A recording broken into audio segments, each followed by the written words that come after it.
I'm Lisa Lou Perry. Neil is next on 610 WIOD. Don't get weird on us. It's only radio. 610 WIOD, Miami, Fort Lauderdale.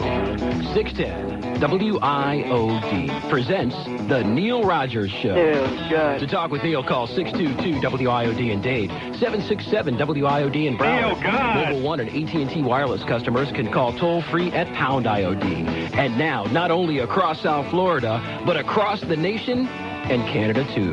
Call toll-free at 1-888-474-WIOD. And now, The Neil Rogers Show. It's Friday, you bastards.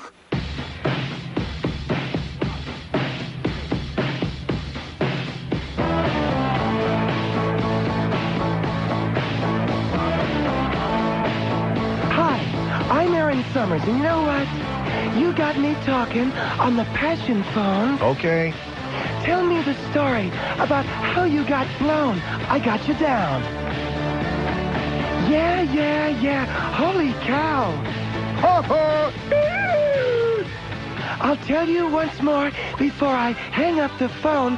I got you down. The lines are jammed up. Yeah, there isn't a doubt. Call up and tell me what it's all about. I got you down. Yeah. Holy cow. I'll tell you once more before I hang up the phone. I got you down. I got you down. I got you down. I got you down. I got you down. Here on the show, there's a new topic each night. Who'd you have sex with a black or with a white? I got you down. Yeah. Holy cow. I'll tell you once more before I hang up the phone. I got you down. 10:02. Happy Friday. Happy Good Friday. Good Happy Friday to you. Here we are. Passion clones. Oh, before we do that, happy birthday to Fez. Fezzy is whatever he is today. He's what he is. So anyway, I got you down. last night, a horrendous, grotesque, I mean really pathetic excuse for a hockey game. In addition to which, I had a real busy and draining... Happy birthday, Fezzy, whatever you are. And so anyway, what was I about to say? Oh, he said he's 22 today. Going on 45. Hey, listen, when you work here long enough, you'll be going on 95 pretty soon. Just get out there on the highway, you'll be going on 95. So what was I about to say about how bad the hockey game was last night? It sucked. It was bad. And anybody that's going to say, oh, you shouldn't have left after the second period, boy, they made it real close there at the end. Yeah, right. Right. Got one goal with like 2 minutes left, and then Murphy threw the stick up in the crowd and hurt that little kid, and then got a goal with 1 second left. Made it real close, okay? 3-2. It might as well have been 85-0. That was pathetic. So we had the opportunity on the way home to listen to Passion Clones, which is our new 9 to midnight show with Karen K. Is her name Aaron or Karen? Karen. So anyway, see, you didn't hear it, so you don't understand. I think it's Aaron. It's Aaron K. I got you down. So this is like, she's like a Aaron Summers clone, and I'm listening to Karen K, and I'm thinking, well, okay, I'm going to listen and with an open mind. And she had that same kind of real catty. That's the only word I can think about it, and it has nothing to do with golf, okay? It's got T's instead of D's. They don't even have no Rick D's. What are you doing now? There's a good drop for that. Oh. Bags and phones. I got you down. Oh, I love it. Yeah, I saw that before. Where did that come from? Is that new? No, it's been in there. It's been in there? It's Anna Maria. It's Anna Maria. Bags and phones. Oh, my God. I love it. I'd love to get you down. So anyway, I'm listening to Karen K on Passion Clones, and now Harry Penis Valentine, our new PD, who's coming one of these days and getting his ass down here too. He told me the other day, just a couple of days ago, he said, I want you to know this because there'll be talk in the halls, and better you hear it from me than in the hallway.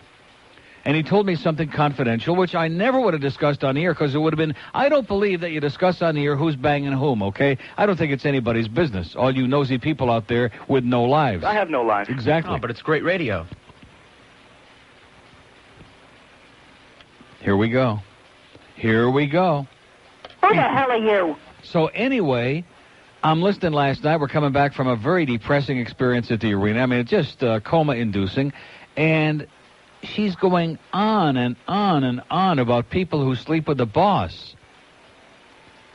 And then she, makes this segue into the fact that she has, for the last 5 years, been the girlfriend of a radio consultant. Then she becomes even more specific and announces to us that she's been the girlfriend of our radio consultant here at WIOD, and then she mentions by name Walter Sabo. And she's carrying on about, oh, why is everybody so hysterical about this? Why does everybody care so much? And it didn't seem like anybody cared, because there were basically no calls in that 45 minutes going home. There were 2 calls. One was a crank who said Paxton would fire by noon today, and the other one was some fake fag with some ridiculous story that she was evidently buying into. But at any rate, I'm thinking to myself, is this a good way to start? Is this a good foot to get off on? Assuming that she was great, which, no comment, but assuming that she was, doesn't this kind of damage your credibility? When you come on here and say that the consultant for the station, who is certainly handpicking much of the talent that's being hired, or at least involved in those decisions, and also in critiquing their performance on the air. I mean, I know that consultants traditionally have screwed the talent. They're famous for that. But not so literally, I didn't think. So where's the credibility factor now? So in other words, if it turns out that she blows, see, I'm having a problem here. If it turns out that she isn't the greatest thing, on our format, if she has a problem on the air, how do I say this delicately, okay? I mean, where's the credibility? Because is the consultant going to say, she sucks? There I go again. She just ain't cutting it. How do I say this without all these quadruple and sextuple entends that they get very upset about? You know what I'm saying? You heard me. Okay, I'll try. But at any rate, I just wonder that if she stinks the joint out, if she gets, owes points, is the consultant going to say, get her off the air, she's got a 1 share? You know what I'm saying? So all I can say is... Don't even bother coming back. So that is on one note. DirecTV, by the way, I know that Suds is probably sitting there. He won't be listening right now. He's sitting there glued to his tube, and the set too. DirecTV adds the new channels they're already on there for this morning. The Animal Channel. My favorite part was the segment on the frogs. That was kind of cute, filmed in Quebec. They got Jan and Paul Crotch are on there. If you want to send your money in, if you're like a sucker, if you're real smart like these people that off themselves in San Diego, if you're almost as smart as they are and still barely breathing, Jan and Paul Crotch will take your money. That's on there. And then WGN is on there. How do you like them apples? Just in time for the start of the baseball season. Hey, Neil, fuck you. WGN and the Cubs and some of the White Sox and a bunch of other good stuff is on there on the small dish and a few other rather meaningless channels. So there you go. If you got DirecTV, don't buy into your cable company and all that propaganda, because they're trying desperately to convince you that it's too expensive, it's not a good idea, it's a communist plot. Believe me, tell your cable company up your ass and get yourself DirecTV. Also last night, before the hockey game, my first ever visit to Bayside. Wow. Well, there is a very good Italian restaurant, by the way, where we ate last night, and I can't think of the name of it, and one of the waiters in there used to work at Pizza Loft. And after I finished eating it on the way out, he comes running over, pop, pop, pop, pop, pop, good guy. We used to work at the Pizza Loft down on Flagler Street before Jeff wised up and moved to a real place. But at any rate, good guy, good place, pretty damn good place. We had San Pellegrino water. Let's see, I had penne pasta arrabbiata, and it was pretty good. And the waiter was like a real Dago. I like that. Not a Guido, but a real wop. Prego. That kind of stuff. Grazie, prego. And, the 4 or 5 words that I know. Acipiki, I said that a couple of times. He gave me a strange look. I said, hey, listen, don't bother me. That's all I know. Don't expect a conversation. I know like 20 words, and that's one of them. So anyway, we got an opportunity to check out Bayside. And what can I say about Bayside? It wasn't exactly jam-packed for 5:30, 6 o'clock on a Friday evening. I understand that later on in the evening on a Friday and on Saturday on a weekend, Hard Rock Cafe gets jam-packed. But Hard Rock Cafe anywhere gets jam-packed, right? So what's the big deal with that? I don't know. It's kind of like a flea market. Have you been in there? And doesn't it impress you, at least one segment of it, as a big on-the-water flea market? It's a very overpriced state of mind kind of, Yeah. sprawl. Yeah, but the people that were like wandering around in there, and there weren't that many, but they didn't look like the overpriced crowd. You know what I'm saying? It didn't look like they were dripping with expensive jewelry and like lots and lots of cash. Schleppers in downtown Miami, are you kidding? Oh, that's true. And there also were like several banana boats parked there at the dock. I don't know what the hell that meant, but they all did say banana boat. And then one said something about the Miami Queen, and I thought they were honoring my presence, but... So there was my first and probably last trip to Bayside, although I did like that restaurante. That was very good, and somebody probably will call and tell us the name of it if anybody out there is listening. If anybody is out there who doesn't have to work today, which is almost everybody, what a machaya the trip into work this morning. And here was Pete Bolger here this morning. All the other people, all the corporate, the front office door is locked. Everybody is gone. But Peter the tweeter, he's out there working his brains out. He's going pop, pop, pop, pop, pop. And good guy, Pete Bolger. Always liked him. Tell him it wasn't business. It wasn't how does that go? Be sure to tell Mike I always liked him. It wasn't personal. It was just business. And then, of course, they took him out in the back and did a number on him. Oh, that was just an accident, but nobody got hurt. That was Tessio. Here's our first call of a great Good Friday. It's all request Good Friday. By the way, the lady who called yesterday, I brought you that pin from the game last night. George is already sticking it in the mail. Done. That's right. How do you like that? We're efficient. We're on top of things. Your nice Panther pin from that game last night, which I didn't even take it out of the plastic wrap with that other Drek in there, whatever they had in there. So it's all yours, sweetheart. And you didn't even have to show up at the game last night to get it. What a guy I am, man. That's what I always say. Here's Cooper City. Hello. Cooper City. Hello, Neil? Yes, sir. Yeah, I want to talk about those idiots in California. You know, they're no different. Idiots?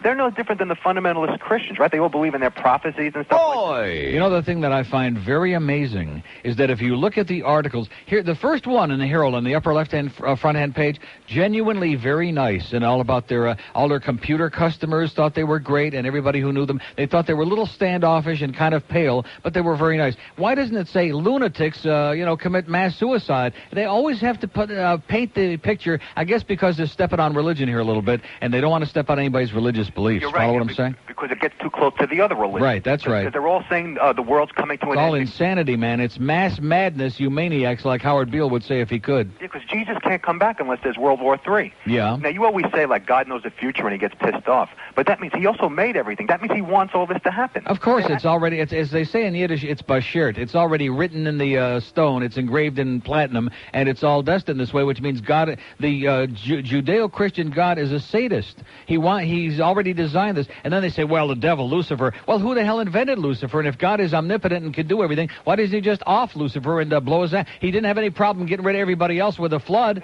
He saved that old schlepper Noah and his family. He blew everybody else away. He's been doing this over and over again. Every time he gets pissed off, he kills everybody, including the animals and the mosquitoes. And yet the devil, he has a problem with children. Lucifer. Don't forget the children. That's right, and all the little children who, Neil, speaking of Noah. Even the fetuses who haven't even had a chance to commit a sin yet. Speaking of Noah, when you were on vacation, the Sun Sentinel did a great thing on Noah. Yeah. They were talking about, like, they were talking to this Christian guy, like, how could 7 people take care of all the animals? When they go rid of the bathroom, when all these animals go to the bathroom, where do you dump them? He had a big shovel. And they asked, where were the dinosaurs? And the guy goes, well, the Lord didn't have a plan. Let me ask you, here's our poll question today. Where would you rather have the shovel concession, on Noah's Ark or at Paxson Broadcasting? Have a great day, pal. Bye. See ya. He said no contest. We have an open line in Dade, 622. I got you down. Oh, my God. Passion clone. She's sleeping with Walter. I mean, why did she say that? Why did she do that? It was like a act of suicide. Maybe because suicide is in the news. Maybe she was inspired by the San Diego cult. And, of course, this the suicide note on the net shows that Hale-Bopp's comet was approaching. This signaled the time. This was the end. Okay, time to do it. Time to put on the... There's still time. Time to put on those neat outfits. To join up and get on the bandwagon. You first. And catch the ship. Everybody that wants to go. Catch the what? The ship that's hiding in the comet's tail. God, my ears must be... I would have sworn. That's what Clemenza said. We're going to catch the hell. So don't be left out. Remember that? Get going. Yeah. When they were going to the mattresses, then we catch the hell. He was telling Mikey when, you'll probably be able to come back 4 or 5 years and we catch all the hell. Lombardi's, by the way. Lombardi's was the name in Bayside. Very good place. Real Italian restaurant with a real Italian menu, and you can tell it's real Italian because they have primo pate, which is the first course, which is your pasta stuff, and then secondo, which is like meat and stuff like that, like you would eat in a real ristorante or trattoria in Italy. If you were Italian, you can eat like that without gaining 100 pounds, which I can't. How the hell do they do that? How do they eat so many courses? They start out, I mean, not a huge bowl of pasta, and they're drinking wine along with this and tons of bottled water. And they have like a plate of spaghetti or lasagna or some kind of pasta. Then they have their main course, either fish or veal or some kind of meat. And then they have dolce, like gelato or torta or something for dessert. And, of course, insalata, salad, not necessarily before all of this, a salad somewhere like there in the middle. Like about a 6-course meal, and there are almost no fat people over there except for the damn Pope, and he's a Polak. Oh, sorry, that's Good Friday, sorry. 10:15 at WIOD.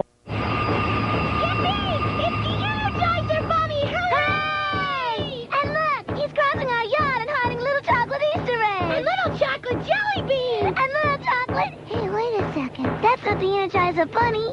That's the X-Lax Bunny. I can't believe that. I feel so good. X-Lax, for those times when you need to keep going and going and going and going and going and going. Yeah. Okay, thank you. 10:19 at WIOD. So they had this mysterious, some Canadians, by the way, among these cultists out there in Rancho Santa Fe, California. A few of them were Canadians, a few of them were Hispanic, George. Few Spics in there, too. Probably Mexicans. Yeah, of course, greasy. And so at any rate, they just decided that this was the time the comet Hale-Bopp bopped in, and they said, okay, time to vacate their containers, which we call human bodies. They believed in their leaders, they believed in death, and bada bing, they offed themselves. And you notice how they did it very methodically, and first 15 did it, and then the next 15 took care, took the plastic bags off their heads, and they cleaned it all up and left it nice and medicinal, and then they did it, and then they had like 2 left over. And instead of saying, oh, we changed our mind like anybody with a brain would do, they say, okay, we'll clean them up, and then we'll off ourselves, and they did. So these were very nice people, we're led to believe, genuinely very nice. They did great work on their website, was a beautiful thing. And the newspapers and all the media are like, oh, yeah, this was, right, of course, this is the way the real world operates, exactly. Unfortunately, it is. Here's Fort Lauderdale. Hello. Hello, Neil. Yes, sir. I work 40 hours. This is my first day off. I have a chance to call you. All right. Happy Friday to you. And back to you. Happy Bad Friday. Yes, happy good one for me. Day off. Do you have that number for Hydron skincare? Yes, sir. 'Cause I don't know about you, but I get it around my forehead, around my nose, my cheeks. Rectum. Yeah.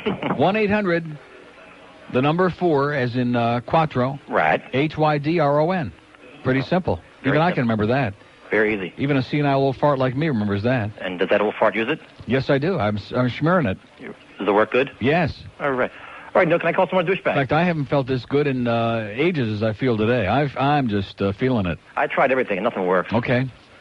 And John Wilby from Pomp & Lincoln Mercury, you're a driving douchebag. Okay, pal. Have a good day, Neil. Smear it good. Thank you. Okay, we have an open line today at 622-WID. What was the name of that restaurant again? I wrote it down, but I just... Lombardi's. Thank you so much. Which you might think might be an Irish restaurant named after Vince, but Vince wasn't Irish anyway. He was a wop. Something about Lombardi. Doesn't that say, is Lombardi with a Y? Is that Irish? And with an I, it's Italiano? Well, we'll find out. We'll probably have some drunken Irishmen out there. It's almost 10:30. Open line and date, 622-WIOD, 1 in Broward, 7679463. I don't want to start that stereotype again about how Irish are drunk. They just happen to be drunk. If they want to be drunk, what's wrong with being drunk? That's what Ted Kennedy always says. What's wrong with being a drunken Irishman? Ever read Andy Capp? That's no crap. Andy Capp. That's it. That's not a stereotype. That's an accurate reflection of what Irish culture is all about, which is why they're all killing each other up there. It's got nothing to do with religion. They're all drunk. They're plastered, man. Here's West Palm Beach. Hello. Hello. Yes, sir. How you doing, buddy boy? Great. Hey, listen, I haven't heard you in a while. How was your trip there, your vacation there to, Italy? Yeah, great. Yeah, right. Did you get a chance to order your foot-long Italian? Yeah. Hey, well, anyway. Yeah, well, anyway, as we continue with the real grade Z material, hello? yes. Hello? You okay? What is it? Hello? Are you there? Yeah, okay, I'm okay. You're not, but I'm okay. By the way, the Ron and Ron show this morning was outstanding. What the hell happened to them? No, seriously, they had a damn good show this morning, and Paul O. was hysterical. What, has he been holding back the grade A material? He was a panic this morning. I'm serious. I think they've been just holding back. Because they were fantastic this morning, and I was just glued to the radio coming in. And then even while inside the building here, he was hysterical. And the stuff about with the early bird, he was a beautiful thing. Paul O, I didn't know you had it in you, Paul. Oh! Time to get it out. He was great. We have an open line in Dade, 622-9463, 622-WIOD. 2 on the out-of-town lines, 1-888-474 incoherent. That was a great call. That was our first Palm Beach call of the day just moments ago. Another incoherent asshole out there in Radio Land. Here's Fort Lauderdale. Hello. Neil, how you doing? Great. Happy Good Friday to you, sir. Back at you. Okay. I heard you talk about DirecTV, but I don't hear you talk about Dish Network much. Are you aware of who they are? Yes, I am, and the reason I don't talk about it is because I don't believe in it, and because they conned a lot of people there in the beginning, and I have no idea what they're giving people now, but they don't have anywhere near what DirecTV's got. At least I don't think so yet. Well, it's getting a lot better. They're merging with Rupert Murdoch, and he's got 2 satellites over Europe, and we have Italian stations and Greek stations and Arabic and Spic stations and black. But who wants that? Well, I got a big dish. I already get Rai. I get Rai Uno that's what I'm talking from about. Italy. I already get that on the big dish. But who the hell down here wants to see stations from Italy and Spain? I mean, if you want to see Spic TV, we got 2 local Spic channels. We don't need them. Well, all the foreigners. We don't want to need a bunch of greasy Spaniards. Well, anyway, Tom Jicker wrote a big article about us, and we're supposed to be the up-and-coming, the best, and all that. And I just wondered... I'm with Dish Network. Oh. I also gave you the hop-along penis. The what? Your little hop-along penis. Oh, yeah. For your birthday. Well, nobody's perfect. That was good. That part was good. I know. Another thing. I think he's kin to Hopalong Cassidy, ain't he? He's a second cousin. Which also is kin to David. Yeah, well, do you know that this Hale-Bopp comet's got something trailing behind it? Yeah. I wonder what it is. Rectum. Have a great day, pal. You do. Go peddle some of that crap. All right. Okay. We have an open line in Broward. It may be okay. It may turn out to be great. Dish TV, I doubt it. But it may turn out to be dynamite. Guy needs to make a few bucks. We all need... I was telling Pete Bolger before, we got to make a living. You know, that's what life is all about. Making a living. That's all. And then you do the best you can. You don't have to be perfect. Nobody is perfect. Most of us are, got our asshole days and moments. You just go ahead, you do the best you can, and you survive, and you try to be as the least unctuous in terms of your human behavior as possible. That's all. That's all it is required. And then before you take the Kool-Aid or whatever is the cyanide and the tapioca pudding, I wonder if Bill Cosby had something to do with this. No, seriously, you're smirking, but you notice that they took the, where's the... pudding and applesauce. Yeah, but pudding and applesauce and what? Cyanide? No, barbiturates. Barbiturates? And then they had a... Wait a minute. Barbiturates? Yes. That's not like amphetamines, is it? The opposite. I know. And then they took a vodka... That's why I said mixed that. with something. Yeah. And washed it all down. It's not like amphetamines, is it? No. It's not like speed. No. It's like slow. As opposed to quick death, like fen. Oh, sorry. So anyway, they took pudding or applesauce. It doesn't say whether it was Jell-O pudding or not, or whether it was approved by Bill Cosby. And mixed it with phenobarbital. They drank it down with alcohol, laid back and relaxed. I guess you would kind of relax, as in, when in doubt, pass it out. And then, of course, just to make sure, they put the plastic garbage bag around their head with a little tie down to make sure that, just in case, that didn't work. How about a bullet through the head? I think would have worked a lot faster, maybe a little bit. That's too messy. Too messy. And not only that, but then when they're on their way to Sirius, that probably would have interfered with their transmission. By the way, speaking of transmission, is our buddy coming today for that awful, grotesque car? I don't want to say Lumina. Haven't heard, but as far as I know. Oh, man. I don't want to, say anything bad about the Lumina because the price was right, but boy, is that a car? Is that a car? That's a question. It's 1027 at WIOD. 610 WIOD. I know that the Lord even loves Neil Rogers. It's time for another More Music Television History Minute with your MMTV host, Jeremy. So, this Friday is Good Friday, and I did some research on why they call it that, and it turns out it was actually a really crummy day. Well, for Jesus, anyway. I mean, how would you like it if you woke up one morning and you're feeling kind of bloated because you ate this really big supper the night before, and all you want to do is, kick back and maybe watch a few videos, and then some Roman gladiators burst into your room and arrest you. And you're like, hey, gladiators, what gives? And they're like, well, we need you to carry this big wooden cross up a hill. So you carry the cross up the hill, and then you go, so, do you need me for anything else? because I'm feeling kind of bloated. And they go, well, yeah, now we have to nail you to the cross. And you're like, oh, right. Then, like, why did I carry it up here? Because if I'd known you were going to nail me to it, I never would have done it. So then they nail you to the cross, and it's, like, really embarrassing because you're almost totally naked except for this weird baggy loincloth that everyone can look up and see your business. And you know they're looking. And then, like, you die. And that's what they call Good Friday.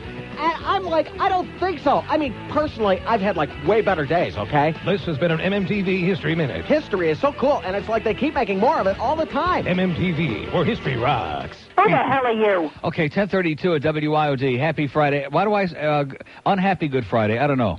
It's one of those very ambiguous holidays like Yom Kippur. You don't say Happy Yom Kippur. It's the Day of Atonement when everybody's supposed to be sad and eat a lot of Jell-O pudding and look at pictures of Bill Cosby naked. I mean, you'd be sad, too, looking at that. So it's Good Friday, the day that he was put on the feeling a little cross, etc., and so on. I thought he said he was going to rise in 3 days. Isn't Sunday? Are you starting to make trouble again? Are you making trouble? He spoke in tongues. Something about tongues. How's Todd Tungan doing, by the way? I saw his picture. His picture's at the Pizza Loft, Todd Tungan. And Don Shula was at the game last night, and I do believe that's the first time the Shoemeister has ever been at a Panther game and we lost. I could be wrong, but I think, having been at the overwhelming majority of them these last almost 4 years now, I think that's the first time the Shoes man has ever been there, and we just stunk the joint out. Sorry, Don. The Don is pissed. Here's South Miami. Hello. Good morning, Neil. Yes, sir. Buenos dias. Listening to QAM the other day. Ed Kaplan. He had Tom Jick on. Yes? They were talking about you and your show. Yeah. Talking about how it was better when the Bird was on. And oh, yeah. And they were talking about that old geezer, Lester Greenshire. Is he dead? Is he dead? See, I wish that Tom and all his cronies would understand. Nobody cares about the track, okay? Nobody cares. And Ed was did you hear what I just said? No one See, cares. Tom Jicka's whole life has degenerated into a thing about Tom and his racetrack buddies. And if you're not one of his racetrack buddies, which I'm not, then all of a sudden you used to be great when you were, but now you're an asshole, something like that. Well, Ed was saying that there's a good possibility that you're going to join him there on QAM. Did he say that? Yep. How does he know that? Has he got crystal balls? I guess he's buddy-buddy with Mr. Greg Reed. Yeah. And? Can you play the Glen Hill disease a bit? No problem. Thanks a lot. Okay, see you, Tom. Tom Jicka doing a voice. They're all fishing around. And I personally love it. You know what I'm saying? Who the hell are you? I'm not really sure. So Ed Kaplan is spreading rumors, and Tom Jicka is spreading rumors. I'll tell you something, man. There's nothing like good rumors. Rumors. Peter Bolger was a normal man with a new bride, a lovely home, and a cushy, low-profile job. Normal, that is, until just 3 weeks ago. Peter, is that you? Of course. How is the traffic? Fine. Peter Bolger is suffering from Glen Hill disease. Our car insurance has been revoked, Peter. Are you okay, Peter? Fine. Everything's fine. Just great. Glen Hill disease is a nervous disorder, similar to Neil Rogers disease, but even more debilitating. Petey Weedy, it's Friday night. You know what that means. Call me Mr. Curious. Oh, God, are you a man or a bird? Don't let this pathetic creature become a bird brain. Send your contribution today and help us find a cure. Oh, don't do that. Why not? We need the eggs. Yeah, George is all for bringing the bird back. 10:36 at WIOD. All right, that's our poll question today. Would you rather have the bird back or the new news guy? You already answered it the other day, not even a contest. I'd rather go on the spaceship. Yeah. He says he'd rather eat Jell-O pudding with Bill Cosby, with Bill Cosby's private parts inside. That's what he'd rather do than ever hear that news guy again. William Jennings, Robert Schwartz, Billy Bob III. That guy is a piece. And a lot of you people out there love him, which goes to show you. Here's a mobile in Fort Lauderdale. Hello. Good morning, Neil. Yes, sir. Hey, you know what the cult motto was? There's always room for Jell-O. That's right. Listen, I vote for the news guy. I like him, like his personality. Okay. And listen, I want to recommend... Got to give you credit that you can say that with a straight puss, man. Yeah, I give you all the credit in the world for that. I want to recommend, you've been recommending a book, Farewell to God. There's another one out there you can get in your local bookstore called History of God by Karen Armstrong. Yes? Excellent book. Karen Excellent Armstrong. Book. Yes, Karen Armstrong. She was 20 years as a nun, and did a lot of research, a lot of facts, a lot of realistic things that people could actually look into and boggle their reasoning. And it's called what? History of God. Okay. By Karen Armstrong. Hey, love you, man. Have a good one. And back to you. God bless you. Bye. Okay. Open line today at 622-9463. It's the God bull crap. Oh, yes, they all believe in the God bull crap. And 80% of them say they're going to heaven. If Chris Atkins is dancing naked that night, I might go with you. Who the hell wants to see him? From the neck down, he was pretty good. Back in the days when Merv Griffin used to have him on that show all the time, over and over again. I wonder what that was all about. How's Merv Griffin doing down there in the Bahamas? Probably making millions. There's a guy. You got to, whether you like him or not, and quite frankly, he's pretty boring. But whether you like her or not, it or not, Merv Griffin has made a tremendous amount of money with no talent. I'm not talking about with minimal talent. And yes, he did. He was the brains behind Wheel of Fortune and Jeopardy and a bunch of other shows, which for some reason have made billions of dollars. Billions, not millions, probably billions. Remember when Wheel of Fortune was on with Chuck Swillery? And they used to go shopping, and they always had those ceramic Dalmatians on there. Oh, man, was that show even the Japs never saw a bomb like that. Speaking of Japs, by the way, I wonder how our good personal friend is doing today. Do you know which one I'm talking about? Don't even bother coming back. We have an open line today at 622-9463, 622-WIOD. 2 on the out-of-town lines, which is the audio net lines, the Worldwide Wicked Web lines, the Palm Beach lines. At 1-888-474-9463, 1-888-474-WIOD. Let's hear about Bayside. Let's hear about Erin Kay, our new nighttime hostess, from 9 to midnight. It was her debut last night. We don't want to be too judgmental after just one evening on the air, but I'll make an exception in this case. Why did she do that? Did anybody hear it? Did anybody hear her go bop, bop, bop, bop, bop, about the fact that she's sleeping with a consultant, and I just, by name no less? Which, more power to them. I mean, who the hell cares? But it raises this gigantic question in your mind of objectivity. When you're sleeping with somebody who's making programming decisions and maybe you're stinking the joint out or not doing what you ought to be doing, are they going to say, hey, by the way, your show really stunk tonight? You ought to be doing something different than that crap you did on the air today. Do you know what I'm saying? You don't? Here's Jupiter. Oh, let's go there. Hello. Good morning. Yes, sir. How are you today, sir? Great. We're on our way to Jupiter right now in a spaceship. Hey, going by Edmore Chevrolet a couple of minutes ago in North Lake Boulevard. Yes, sir. 24, count them, 2 truckloads of brand new red, white, and black Corvettes. Oh! Wow. I'm telling you, This is Ed Morrison. This is Ed Morrison. They were gorgeous. Let me say it again. This is Ed Morrison, Palm Beach, though, right? Yeah, on North Lake Boulevard, North Palm Beach, right? Right. I mean to tell you, that is a beautiful car. And I would have to assume that all these cars that are being brought in now have been, whatever the problem was in the ass end. Right. I would hope they're fixed. Right. Man, I'm going to tell you, Neil, that is a gorgeous car. It is a gorgeous car. Got mine back yesterday, as a matter of fact, and I'm just licking it and loving it and lapping it, and I think I'm going to sleep in it. Even if it rides like a Cadillac, right? I'm starting to get used to that. There's nothing wrong with the ride of a Cadillac. I love you, man. Hey, can you do me one... Anything you want, pal. It's all request Good Friday. Okay, how about Donald Duck getting it? Okay. Okay, dude, hey, take care and enjoy that vet, man. God bless you. All right. See ya. What is that called, George? That's the duck? Donald Duck. But is it in there? Yes. Oh, it is? Yes. Oh, my God. Oh, my God. It feels so good. Oh, yeah. Oh, slow down. Oh, yeah.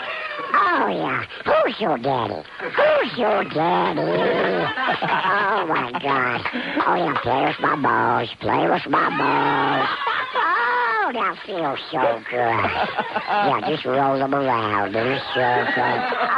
Oh, my God. I love it when you... Uh-oh, slow down.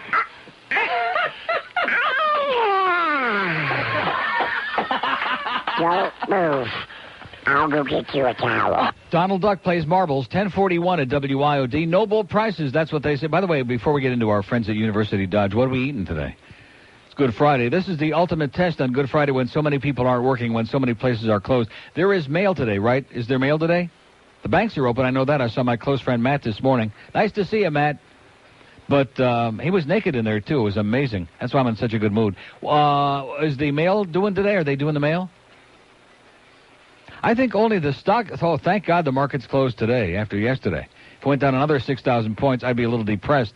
Market's closed today, and a lot of people are out of work. And, of course, this joint is closed like a vault, like a tomb. But I would think restaurants are wide. Everybody's doing their thing today. Just a few assholes out there got the day off. Like the people around here. Because everybody on Yom Kippur is Jewish, and everybody on Good Friday is a very, very Farbissina Goy. 2 open lines on the green lines, Palm Beach, etc. 1-888-474-9463. What we be eating today, huh?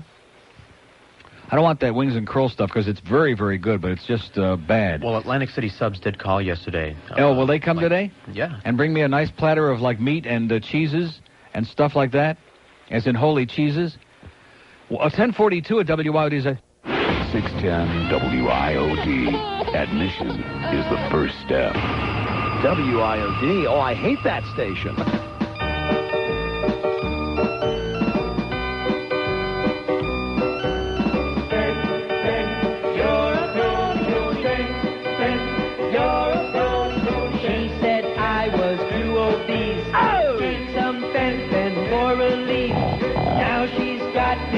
On bees.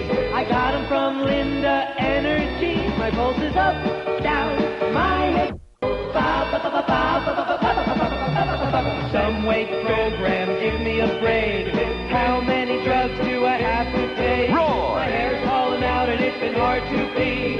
Since I saw Linda Energy, you know that my heart's been going wild. Feels like I wanna die. Chills that kill and not to mention hypertension. She's out peddling drugs all day that drop some weight but ruin your brain. Her doctor husband says it's okay.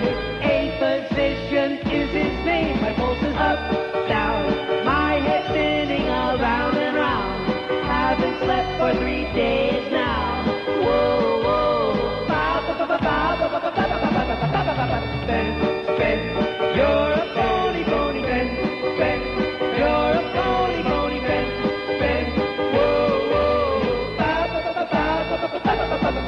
You know, I wish I would have thought of it yesterday during that very intemperate performance by a physician when he called in here. I had to keep putting him on hold because he was going pa-pa-pa-pa-pa-pa and wouldn't take a breath. But it's very interesting. Remember the first time when they came in here, when they kind of invited themselves to come in as kind of a tag team, Linda and her husband, a physician who kind of stood behind her? And they were in here sucking around. Do you remember that? And what I call her mother and what a big fan the mother is and how great I am and great it is to meet me. And ba-ba-ba-ba-ba. And she even put up with going over to Denny's for lunch to come in here and have the honor of meeting me because I'm so great. And now that the worm has turned and she got canned, which none of us have got anything to do with because she was on her way out anyway, we understand. But now that she got canned, now all of a sudden yesterday's on the air, well, Paxton ought to take you off the air. And, yeah, exactly. So one day I was great, and because I don't like fen-fen, and because I also don't like psychotic bitches calling up on Rick and Suds, calling me Admiral Perry in the rear or whatever it was, then I'm a bad guy now, and Paxton should get me off the air because I'm vile and disgusting and grotesque. And men shouldn't insult women. And insult women, of course. We weren't insulting women. How about him? Is he a woman? Oh. Here's Pompano. Hello. Neil. Yes, sir. Happy, ooh, it's so good Friday. Okay, Mr. Ood. Hey, listen, I don't know if you already talked about it, but did you notice that all those cult members all had Nike swooshes on? Yes, I did. Wow, I think it's some kind of conspiracy. Yeah. Hey, listen. Maybe when they wind up on Sirius, they're going to be Nike spokesmen. Maybe they have their future paid for already. You never thought about that, did you? Yeah, I don't know. Everywhere you go, in every part of the universe, they've got their testicles and tentacles reached out there, and if you get to Sirius, Nike is swishing it up there. Yeah, they probably have some basketball nets. I would be surprised if Calvin Klein's running spots up there, too. Yeah. Hey, listen, the other day when, what's the guy's name from the Heat, Dave Halberstein? Is that David Halberstein, yes. Halberstein, well, Halberstein. Oh, and by the way, Michael Mayo's got another big column in the Sun Sentinel this morning, not a mention. Again, another opportunity today to say something about his intemperate behavior, to live up to the promise that he made on the air here, and he didn't do it. Didn't do it. Not a mention of how he wishes he wouldn't have written that last line and David shouldn't be fired. Not a mention. Nice going, Michael. But anyway. Hey, well, listen, when they came down with that fine on Channel 7, they mentioned it not once but twice, but Ricky Ticky wasn't on that night, so I guess it's just a Channel 7 thing. Loan me $50. Yeah. But in honor of Ricky, since we were so pissed off at him the other day, and always, can you play like Rick Sanchez Sings, or maybe Drunken Rick Sanchez Driving, or whatever that is? I think you need to play all of them. Maybe all of the above. I was just thinking that. Maybe all of the above might be good. All right. Okay, buddy. have a great day, pal. All right, take it easy. Bottoms up. We have an open line today. By the way, speaking of Calvin Klein, page 3 of the Herald today, which I usually don't read the Herald, there is an ad almost naked young people. Was something for everybody there. There's a very fine-looking young lady, although Outrageous. What is it? Outrageous. Yeah, and there's a much prettier young man. No, he's not that good, really. From the neck down, he's pretty good. With the Calvin Klein stuff on. Underwear. That's right. They're there in underwear. They got their underwears on. And I bet you the president's going to have something to say about that pretty soon if he ever gets up out of that chair. He's pissed off. It was outrageous is right. Calvin Klein, you got some nerve exploiting these young people under the ages of 45. I think you should have to show ID to model for those ads. Because God only knows what kind of perverts might be looking at him like me. You've seen him on Channel 7 News. First as a two-bit reporter. Now as a two-bit anchor that wears more makeup than Tammy Faye Baker and Mary Kay combined. Rick Sanchez sings.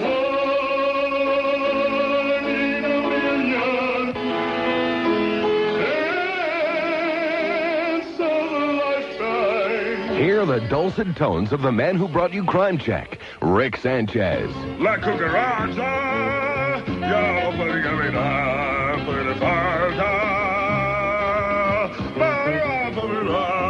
Rick Sanchez. Oh, McDonald had a farm, E-I-E-I-O. Others farming had a pig, E-I-E-I-O. Rick Sanchez sings. Give me a home with a buffalo road and the deer of the Don't miss Rick Sanchez in his pasty-faced tour over Hialeah. It's one show you won't want to miss. Steak for a good one. A one in a million.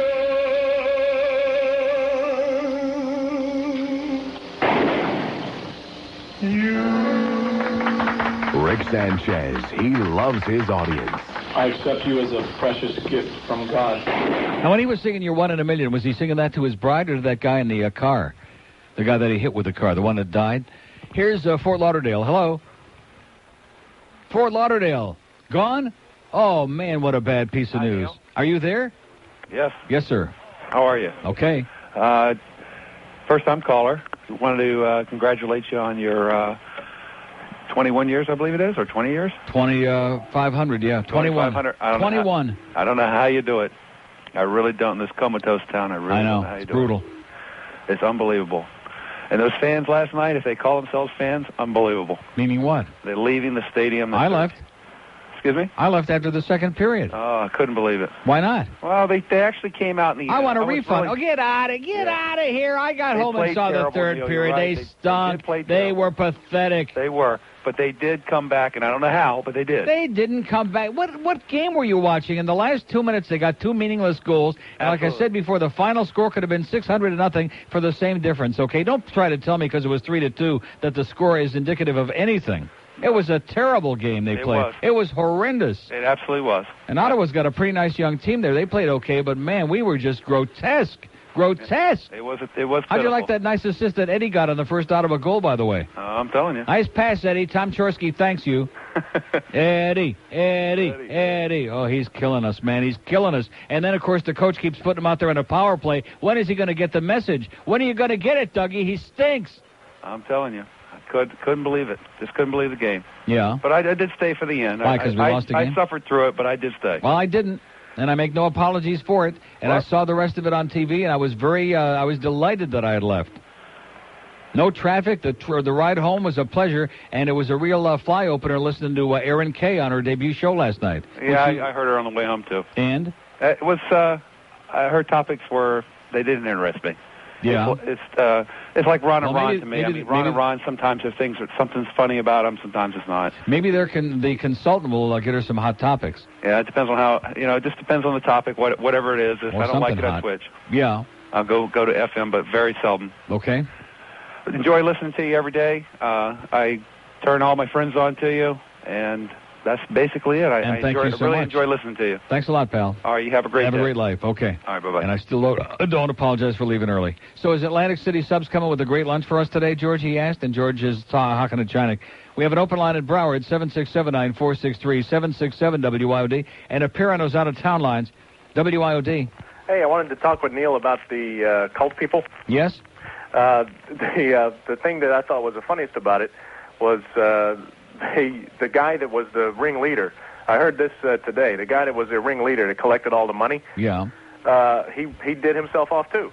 Yes. That's not the way it's supposed to work. Of course not. What a dummy he was. He's supposed to take all the money, cash the checks, and leave town. Yeah, what a douchebag. What an asshole. Yeah. Amen.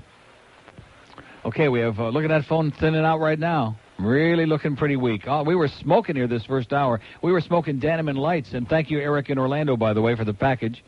He includes in the package 5 Danemans in silver wrappers, which are not the in the black wrappers that are real strong, that are gut wrenchers. These are much milder, etc., and so on. And thanks for the enclosure as well, Eric.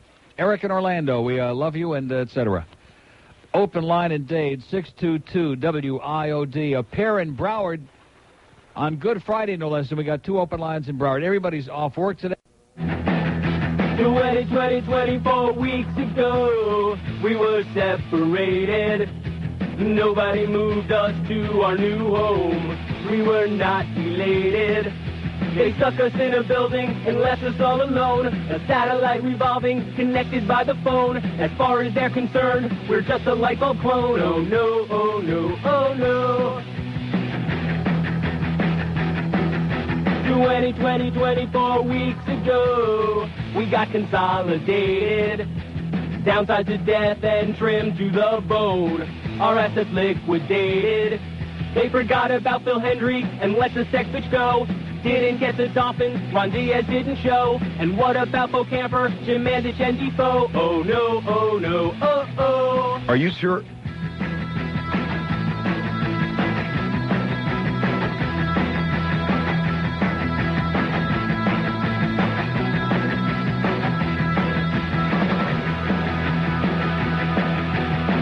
Twenty 24 weeks ago, we were incorporated.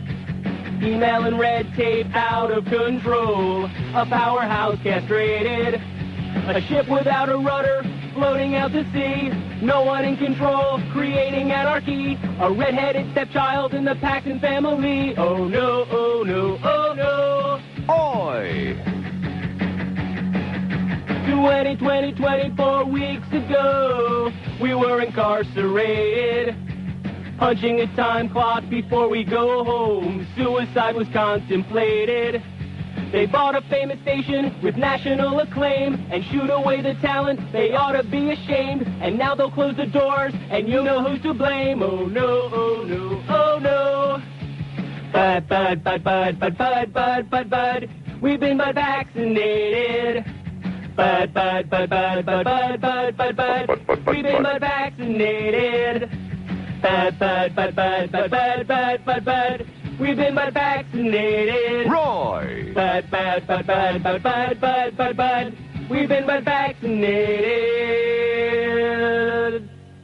Yeah. Oh, what are you talking about? What are you talking about? 11:04 WID. Happy Good Friday to you. A lot of people got the day off today, and they're very, very grateful for this day, for whatever it was. See, if you're grateful for this day, then what does that mean? Because then it's like being sadistic that somebody got nailed up on a cross. Of course, if he wouldn't have got up nailed on a cross, there wouldn't be no goyim anyway. So what can it hurt? Here's the mobile in Miami. Hello. Neil. Yes, sir. How you doing today? Great.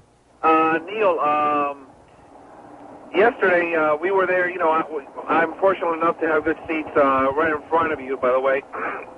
And I'd like to know, do they encourage fighting? Because I was talking to my partner, and I said, "Hey, you know, talking about Paul Lyles, right?" And all of a sudden, we were talking about it. He starts fighting. Is that encouraged at the hockey game? Is it encouraged by whom? By the coach to be an enforcer, or because he like gets in a fight once a game. Yeah. You know, I'm going to tell you something. I met Paul on Saturday in between periods of the game, Buffalo game, and he had to shake hands with his left hand because his right hand was so mangled, and I thought to myself, this guy's going to be out for a long time. And I'm watching the fight last night, and he's hitting the guy with his right hand. Did you notice that? Yeah. And I'm thinking, how the hell is he doing this? What is going on here? It was like 2 minutes into the game, and he's pounding the crap out of this guy. Right. And that way was Lambert. I'm going to... Right, exactly. What's wrong with this picture? Right.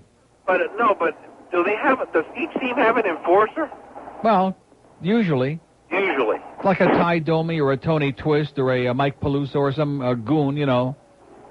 Paul Laws is not a goon, but he likes to fight. Yeah, okay, now... He likes sitting in the box. You can't get into too much trouble out there when you're cooling your heels in the box.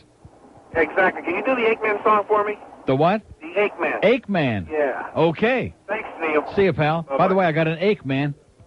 We have an open line in Broward at 767-9463-767-WIOD. I wonder where Troy has a rectum ache. Well, we haven't played this in a coon's age. You know what?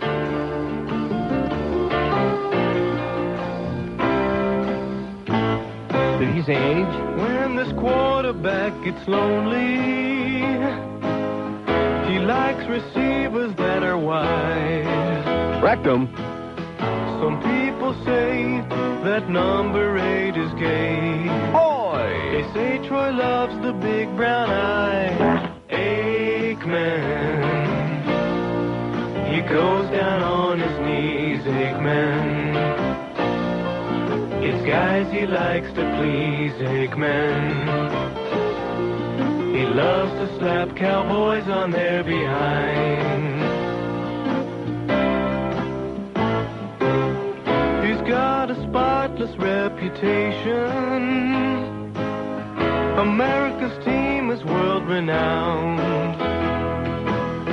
But is Troy gay? I've heard some people say. I have no line. In the huddle he goes down, Aikman. He goes down on his knees, Aikman. Hike him some balls to squeeze, Aikman. Don't clip him 'cause he likes it from behind. 11:07 at WIOD. By the way, did you see that big thing in the local section in the newspaper today? One of the two papers where it said... Jeb Bush. Kind of interesting, I thought. Here's Cutler Ridge. Hello. Hey, Neil. Yes, sir. Hey, I was watching the game on Sports Channel last night. Yes? Well, I had the volume turned down, and apparently the Ottawa Senators took a stick back from a 7-year-old girl. Do you know what the story is behind that? They took a stick back from a 7-year-old girl? All I know is that Murphy threw his stick up at the end of the game and hit a girl in the head with it. Oh, is that what a deal? I don't know. Oh, okay. No, there was another... That's right, I read about that. There was another thing, too, in the game where somebody wanted his stick back. Well, one moment, please. Let's see. It says... oh, damn, it was in the Herald. I'll find it. That's low. What was low? That was low, taking the stick back from Well, the he wanted his stick back. Would the guy cry about it? Yes, he did. Figures. Hey, how about Gordon Murphy? Wasn't that pretty crappy, true, getting pissed off and throwing the stick up in a crowd and it bounces around and hits that 11-year-old girl in the head and she had to go to the hospital and had a big bump on her thing? I missed that one. Yeah, so did he. Bad aim, Gordy. Oh. Hey, where's that new Wolfie's at in conjunction to the Sawgrass? Sawgrass? Is that anywhere near Sawgrass? No, it's here in Hollywood. Oh. Hollywood, right off 95. It's a mile west of 95. You take the Sheridan Street exit, go west, young man, and it's right there. It's right by our studios here. Oh, okay, we cool. We can throw a rock from here to there. Okay, well, if you hear about it, let me know. Okay. About that stick. I'll check it out. It's in this thing. See ya. Yeah, it's in the, I'll find it. I'll find it here. Where's my Herald? We actually had a Herald out there by the front door this morning, and the reason I got the Herald is because there was nobody here. So I said, all right, there's nobody here, and they won't hide our Herald, and here's the Herald, damn it.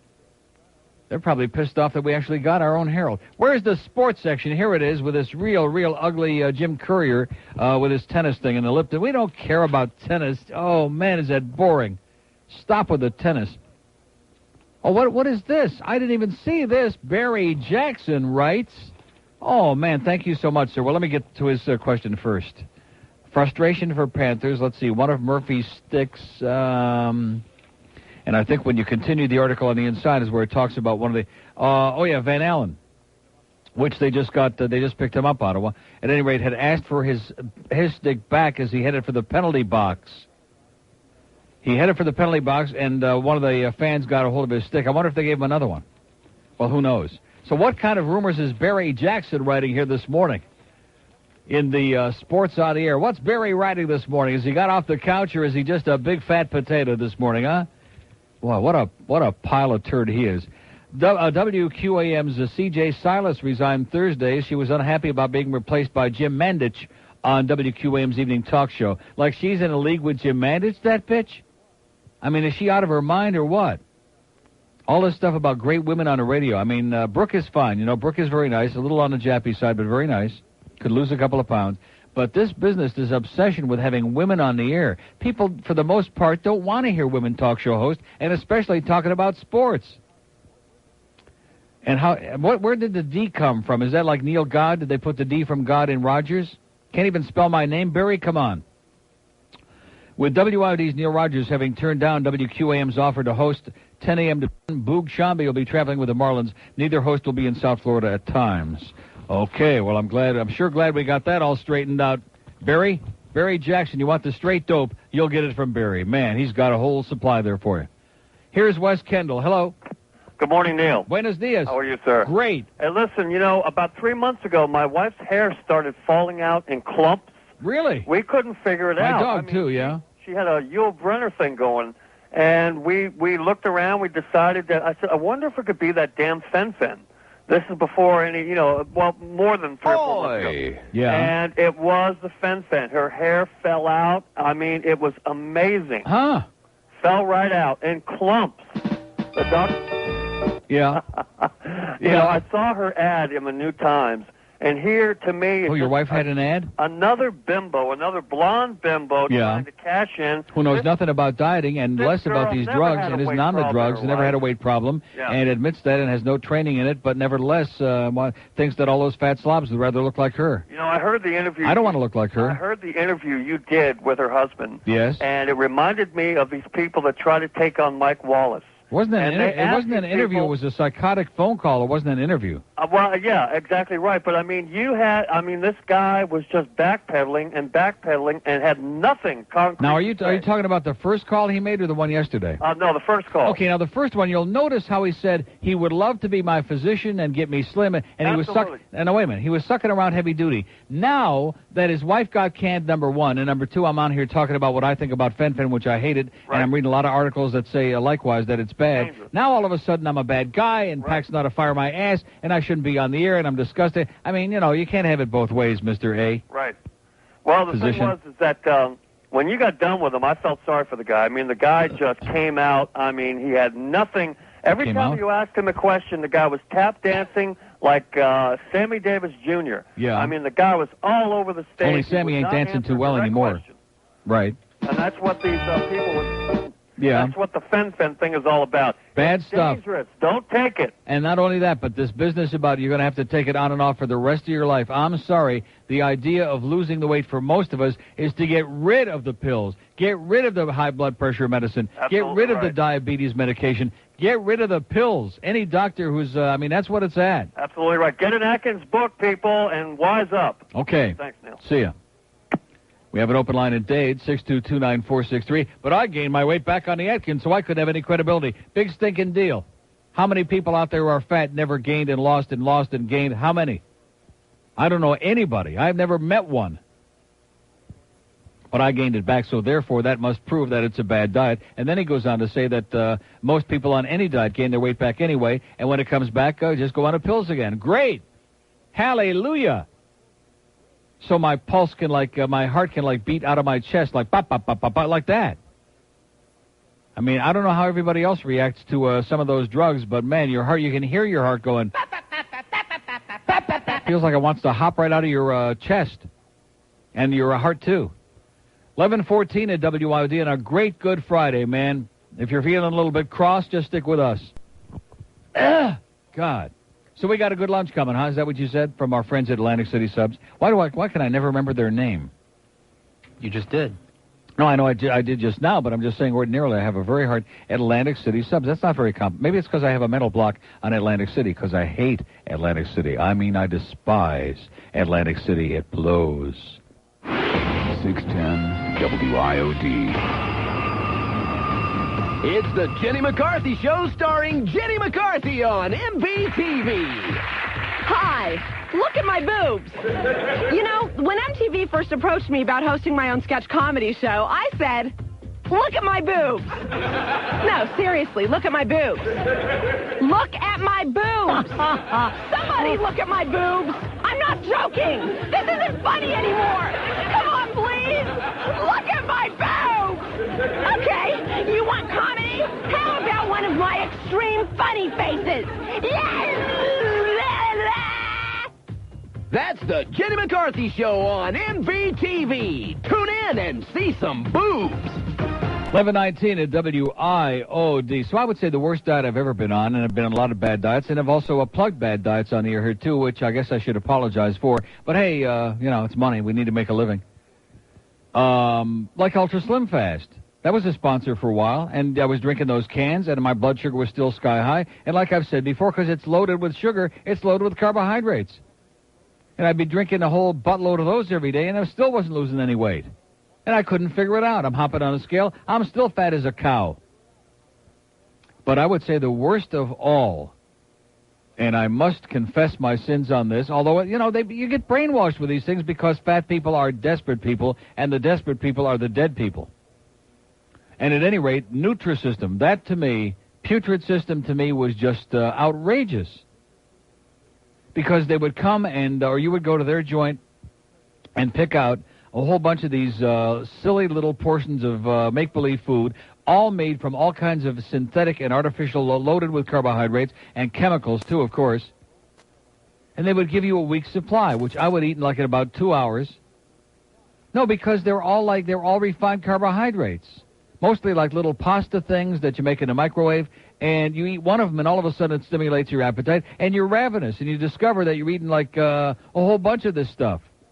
And even if you are losing weight on it, you're like getting nauseous from eating crap. And then when you finish eating all that crap, all this artificial boxed, prepackaged dreck, what do you do then? And you weren't even paying for that stuff, were you? No. It's very expensive. Oh, I know that.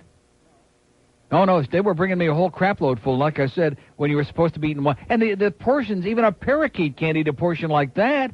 I mean, is that realistic? Is that a sensible way to lose weight? Not to mention, of course, all those people, I don't want to suggest, that there's a correlation. I did have my gallbladder out, by the way. I just thought I'd mention that in passing. Remember that deal? Lots of people were having a problem with gallstones, which may have just been a coincidence. I'm not making no accusations here, but I sure had, remember those great days in the hospital in Mount Sinai, 4 days, I do believe, or whatever it was. I thought I was going to die. I thought it was all over. I thought I was going to Sirius. I kept saying, get cereal, because this, oh, man. And Fat Rich said, it's a piece of cake. They'll just reach in there and yank it out. I said, how about the gallbladder? He said, well, that's another story. Oh, brother, was that a bad, bad time in Mount Sinai. I thought I'd had it. I could barely breathe. Here's Plantation. Hello. Good morning, Neil. Yes, sir. Time caller. Okay. I'd like to call 4 people douchebags. Okay, well, let's give us the numbers, and we'll call them one at a time. We have an open line in Broward, 767-9463. So, I mean, if you want to call somebody a douchebag, go to their house. Don't even do it on the phone. Go to their house, knock on the door, and say, hey, Joe, you're a freaking douchebag.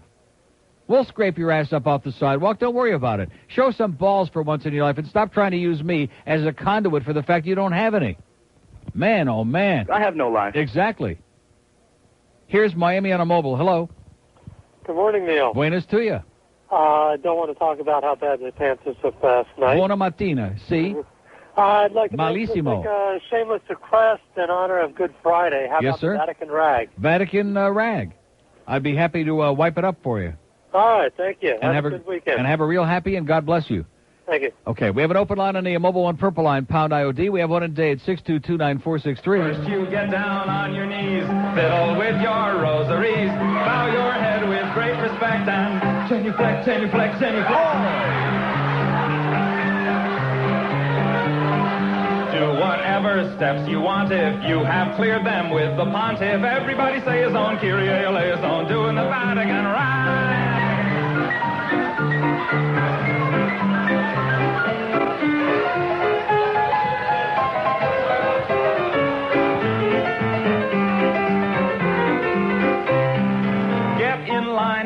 Processional, step into that small confessional. There the guy who's got religion'll tell you if your sin's original. If it is, try playing it safer. Drink the wine and chew the wafer. 2, 4, 6, 8.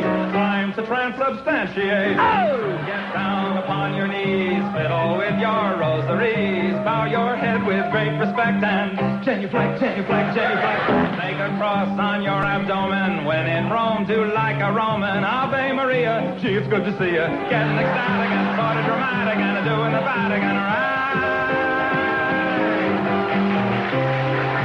11:24 WIOD. Our topic today, farting in church on Good Friday. Here's West Palm Beach. Hello. That's why they call them pews, right, Neil? Exactly. Hey, did you see the Sports Illustrated story about the fighting in the NHL? No, I did not. Is that the new one? Yeah. Because I just got it in the mail yesterday, but I haven't opened it yet in the magazine either. I forget the guy's name of the Capitals, but he left the sport because of that. And he just claimed that it's a big insult if a coach ever told the guy to go out. They knew what their job was. To be a goon. Well, to go and even something up, even a score. Yeah. But if he said the reason he quit is because the coach tapped him on the shoulder and said, "Go get that guy." So right. Supposedly that just doesn't happen where the coach, has to say something to the guy. So that's, the guy asked earlier about fighting if they wanted it. They may want it, but... I'll be honest with you, it gets very ponderous to me. And, once in a while, like for example, that Colorado-Detroit game 2 nights ago, now that was because you knew they had extra security there, and this was the get-even game for what happened in the playoffs last year, and you knew it was going to be a bloodbath. And then when the two goalies, when Mike Vernon and Patrick Frog got into it, that was just amazing. And then when Darren McCarty was beating the crap out of Claude Lemieux, who deserved it, and then some, I mean, that was exciting. But most of these so-called fights is a lot of tugging and grabbing and guys swinging at air, and it gets old. It gets really old. And these people that get all excited, they're getting up and screaming. It's the rubbernecker mentality again. People want to see a car wreck. Exactly. It does give some of a black eye to people who would otherwise maybe go see it. See, if you got knowledgeable fans, they know that that's not what the game is all about. They know that the really good... For example, you got a guy in Buffalo like Matthew Barnaby, who's a very tough guy and fights, but he also sucks guys into a lot of stupid penalties because he gets them pissed off. They think he's going to fight, and then he just stands there and sucks guys into a lot of penalties. But he's a tough guy and capable of fighting, but he's also a great skater and a great playmaker and a tremendous scorer. He's a real player. As opposed to these goons like Tony Twist who can't play their way out of a paper bag, and all they can do is go out there and beat the crap out of somebody. Now, Neil, who are these guys? I didn't get to the game last night, but who are these guys that are every call that we get called on us, they chat to the ref? I mean, that sounds horrible on TV. You know something? Oh, I'm so glad that you mentioned that. It's in 124. It's right next to where we used to sit in 125. And there's the one guy up there. I'm afraid it's that rat guy, which I thought he was a pretty good guy. And he's the cheerleader. He's got all these guys. Hey, ref, you suck. And they do it even after the referee made an obvious call. And it makes us seem like such a bunch of crybabies and know-nothings. I mean, I hate to break the news to you Panther fans, but yes, our guys do commit infractions and do deserve penalties at times. And sometimes you get the most obvious penalty in the world. Hey, ref, you suck. And I'm thinking, oh, come on, it's embarrassing already. Exactly. That's exactly. I mean, I love the sound of our building on TV. We've got a really loud building. Right. But when they do that, it's just like, 124 needs some help. They need some help over there. Get a life. Stop being a bunch of lemmings over there. Get a life. But Denny had a little funny last night after they got done. They gave it to him pretty loud when after we got a penalty one time, and Denny said, God, I remember hearing that. I feel really, really shitty. I might have to play that. Have a great day, pal. Hey, one quick thing. Yes, sir? I was sick I was supposed to go to the Buffalo game, couldn't make it. I was sick. I was watching TV. I was like delirious because I was so sick. But OJ was on a show called The Heat of the Night. Yeah. And he was telling kids how they should avoid violence and all that. And at the end of the show, it's been a couple of years, 4 or 5 years, I'm sure, but he gets his neck slit with a serrated knife. Really? No kidding. Oh! All right. But, hey, Neil, I've never heard young Neil. Okay, well, let's not spoil it. Hey, have a great weekend. How about Cowboy Dick? Okay. Bye. See ya. Oh, man. 11:27 at WIOD. Who needs bull? 610 WIOD, Miami's first work fair experiment. Hey, yo, man, what's up with your sport? Hey, what you eating? Cowboy Dick. Hey, buckaroos, there's nothing like a little Cowboy Dick ice cream. I want something. I've got a craving. Yeah, well, how about some Cowboy Dick? Sure. All the cowgirls love my Cowboy Dick. And I should know, because I'm Cowboy Dick. I like my Cowboy Dick with some nuts. No problem, partner. Introducing Cowboy Dick, with nuts so big you can hardly wrap your lips around them. My youngins love Cowboy Dick. Ma'am, fill your posse with my Cowboy Dick. Oh, Cowboy Dick. Here, try it. How is it? I can't talk. My mouth is full of Cowboy Dick. She's smiling. She's smiling. Fill your mouth with my Cowboy Dick. Available in your grocer's freezer. Ooh, once you've had your first Cowboy Dick, you won't ever go back. When you're filled with Cowboy Dick, you'll scream, wee! Sounds like Doug McLeod out there in Phoenix with the Coyotes. Leafs and Coyotes, a 1-1 tie last night, by the way. Pretty coma-inducing. 11:32 at WYOD. So thanks again to Gene and Jack Lebo and all my friends down there at Tropical Chevrolet. How do you say thank you to people who treat you so well that it's almost embarrassing? Just brought me back my new purple 96 Corvette. Not new, but well, it might as well be new. It's a pretty damn nice thing. And fixed the window on there so it can do the old up and down. And took away my Lumina, damn it. Oh, gee, I'm going to miss that thing. God. I told Gene, I said, it is with great and deep sorrow and regret that I turn back to you the keys to that beautiful 1997 Chevy Lumina. What a piece of stuff that is. So now we got the Corvette Quarterly that's got the whole story, which I've already, a nice, oh, look at that. Look who's here. Oh, this ought to be a really tearful reunion. I better not say who it is on the air. Can I say it's Annette on the air or not? Better not. Are you over in the other building already or what? Or would you just come by to see us on Good Friday? Well, isn't it a pleasure, a breath of fresh air to see you? Annette from the Coast and Hot 105 is here, sitting in George's lap as I speak, getting in her licks. Here's West Palm Beach. Hello. Hey, Neil. Yes, sir. Yeah, about that play last night, Sean Van Allen, he hooked or he slashed somebody, and he dropped his stick. So Mike Huff, I guess, realizing the Panthers were going to go on a power play, did a very smart thing, picked up the guy's stick and threw it into the stands. Because and he wanted sure it back. He sure didn't want us to go on a power play. Yeah. The way that looked last time. I'm glad my 10-year-old son already understood what a power play was. It was very difficult for me to explain to him the Panthers on the power play last night. Right. Exactly.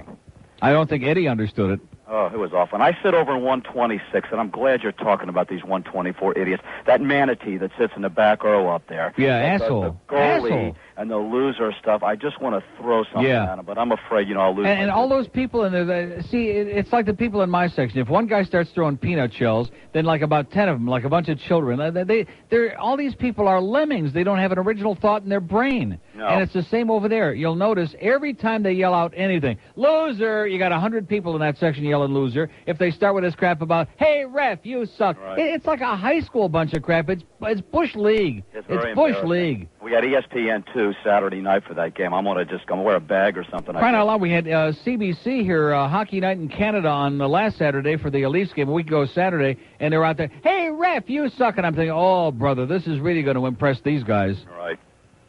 Okay, nice talking to you, Neil. Thanks a lot, pal. We have an open line in the out-of-town line, 1-888-474-9463, 1-888-474-9463. Here's Miami. Wait a minute, that ain't it. Here it is. Hello. Miami. Buenos dias. He's got a sock over it. We have an open line in Broward, 767-9463, 767-WYOD. Here's North Miami Beach. Hello. Hello. Yes, sir. Neil, I appreciate your talent. I'm a listener for a long time, and I'd like to make a shameless request if I could. Yes, sir. How about keep your pants on, Jimmy? Don't got it. Oh, don't you? Oh, it's long gone. I know. I thought it would be. I told you somebody got their pants stolen yesterday, yeah. Thank you very much. I appreciate the courtesy. Okay, sorry, pal. No problem. See ya. Thank you. We'll go out and buy some new ones. We'll go out there and see our friend at Peter Kent. We have an open line in Dade. How's he doing? 622-WIOD, 622-9463. So I got two cars that both work now. How do you like that? Oh, thank the Lord. See, it's Good Friday. I told you miracles happen on Good Friday, didn't I? You don't want to believe me. Just sit back and eat the pudding and the applesauce and cut the crab. Oh, this insanity. When are they going to just say, these people are crazy? All this religious caca, this superstition, this garbage. Why? Because people, there's one answer. They can't deal with death. That's the whole deal. Oh, we're not going to die. We're going to go to a better life on Sirius. And we're serious. That's the worst part. We be serious. Oh, give me a break already, will you? Nice outfits, though, I'll say that. Very, kind of like the, should I say about the Mormons, you know how they all have those outfits? Very kind of medicinal looking, very clean, preppy, medicinal looking, with the white shirt and the tie. That's how these people were, very medicinal. They probably don't smell too medicinal now. They had new shoes. Huh? They all had brand new Nikes. No, well, they had to show the swish. Here's Plantation. Hello. Hello? Yes, sir. Neil. Yes. Hey, I just want to say, that guy Ed Jovanovski's a bum. Yeah. And they should have traded him when they had a chance. You're right, pal. When everybody in the league thought he was really a hotshot, now they're all onto him. I'll guarantee you that. Yeah. Eddie, give it away again. Eddie, he's killing us. Killing us. He just should sit on the bench and play with his rectum, you know? Exactly. That guy's a bum. Well, thanks for the good news. Okay, we have an open line in Broward. That was Per Gustafson, by the way, calling in and wants back into the lineup. Open line in Broward, 767-9463-767-WIOD. Come on, Eddie, grow up here, will you? It's not personal, Eddie. We like you. You're a good guy. Never stole a freight train, not even in Windsor. But come on, let's get with it. Every time he's out there, especially on the power play now, you just gasp. You hold your breath for him to do something totally unacceptable, and he didn't let us down last night. Nice assist there on that first Ottawa goal, Eddie. Beauty. Here's Bal Harbor. Hello. Hey, Neil. How you doing? Great. Hey, what you were saying before about those religious people, I think they're all a bunch of freaks. Yeah. And, what's really the difference between a cult and religion? It's all the same. It's all a bunch of bullcrap. It's all hocus pocus and superstition. Amen, sir. That's what I say. Can you play Syphilis Flu for me? Yes, I can, and I'll see you on Sirius. Thanks, buddy. Okay. Bye. Open line and Dave. What the hell do you want? Syphilis Sue? What kind? On Good Friday, this guy calls here and wants me to play Syphilis Sue. Here's my story, it's sad but true, about a girl called Syphilis Sue. Oi! Had a bug and ran it around, gave it to every guy in town. I like it.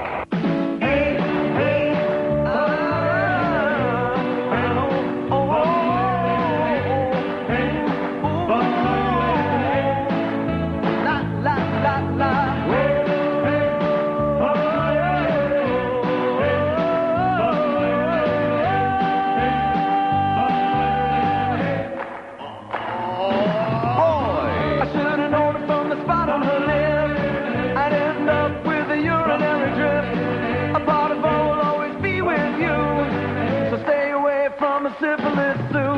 It took her close, I should have seen the signs.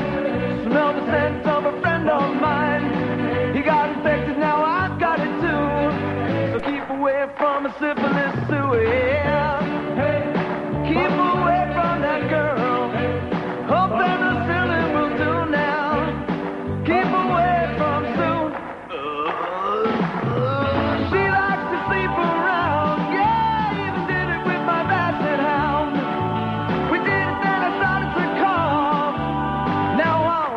I'm afraid it's falling off. Here's the moral of the story from a guy who knows. Used to have a hose where this fungus grows. Ask any fool that she ever knew. Keep away from a Syphilis Sue, yeah. Keep away from that girl. 11:39 at WIOD, 21 till noon on a great Good Friday. It's painless. I mentioned Pete Bolger was in the building this morning. Didn't have to be here, I'm sure, but he's got his nose to the grindstone. He's got his nose to it, and he's working on it. And guess who else was in the building briefly today? Phil Latzman. There you go.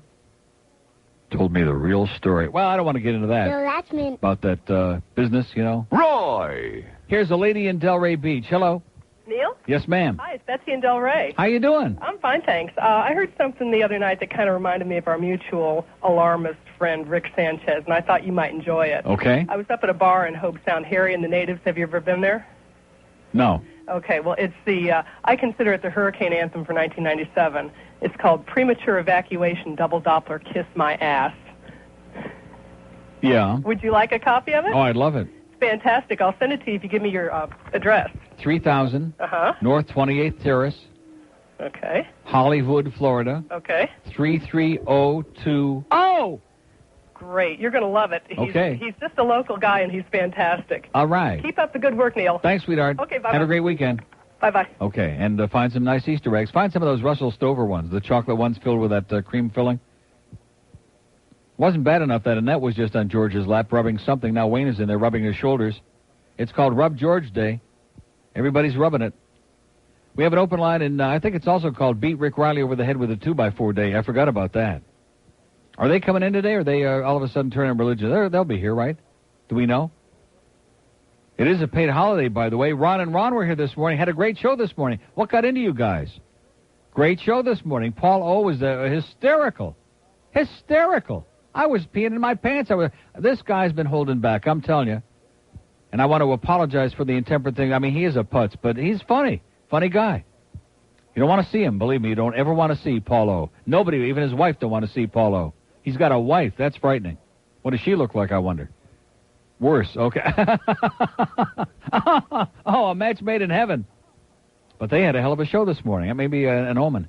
Here's Coral. I doubt it. Here's Coral Springs on a mobile. Hello. Hey, Neil. How you doing? Great. I sit in section 124. It is the most embarrassing thing in the world to be sitting there. I want everybody from 124 who feels this way to call here today and express yourself. His name is Scotty. He's a loser. I gave tickets to a Now, friend is that the guy who's the rat? Yes. He used to wear the rat outfit. His name's Scotty. Oh, that guy. You know, I'm embarrassed that this guy used to pretend to be a friend of mine. He used to come around and suck around with me and through the playoffs. He was wearing the rat. And, you know, we humored him during the playoffs because there was so much excitement with the rat thing. Every time there's a check, he screams and cries. Oh. I want to put skirts on the guy. My friend of mine lived in Toronto, grew up there. I gave him my tickets to the Leaf game. Yeah. He said he would never go to another game with me, even if I paid him. Right. Because he can't stand that guy. He's like, these guys think this isn't even junior hockey. The guy is an embarrassment to the Panthers.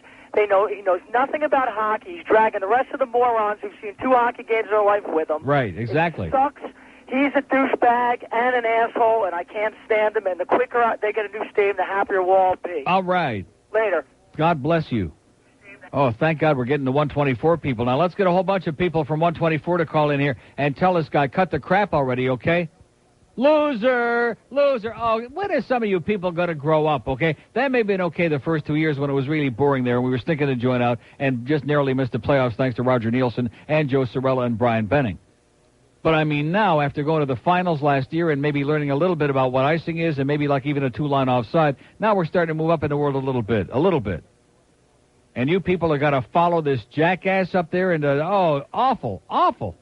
Hey, ref, you suck. I mean, after an obvious penalty, one of our guys spears this guy, takes his stick and just throws it right through the guy's gut. It comes out his back. He speared him so bad. He gets 2 minutes. Hey, ref, you suck. I mean, give me a break. Aggravating and agitating. When are these fans ever going to get with it? We're not going to players because they played a crap game last night. Okay, they're entitled. But the fans, you suck. I'd say about 40-50% of the people in that crowd, they need lobotomies. They need to give the tickets away to somebody to appreciate what's going on, which ain't them, because they're too busy self-aggrandizing with their crap, and thank you so much, Batman. We have 2 open lines in Dade, 622-WIOD, 622-9463. So what's the story about this Aaron K., who's doing it with our consultant? I'm still in shock. We have no calls about that because evidently nobody heard her last night. Thank God for that. She's on here bragging about the fact, or bellyaching about the fact. I mean, who is somebody holding a gun to her head, making her hang on this guy? I don't get it. Our consultant, Walter Sabo, she mentions him by name. She's doing him for 5 years now. She's they have a relationship, is the way it was put. Okay, fine. Now let's talk about something exciting, which that ain't it. Oh man, Aaron K. It's Passion Clones. 11:45 at WIOD. The 610 WIOD. Enjoy your penis.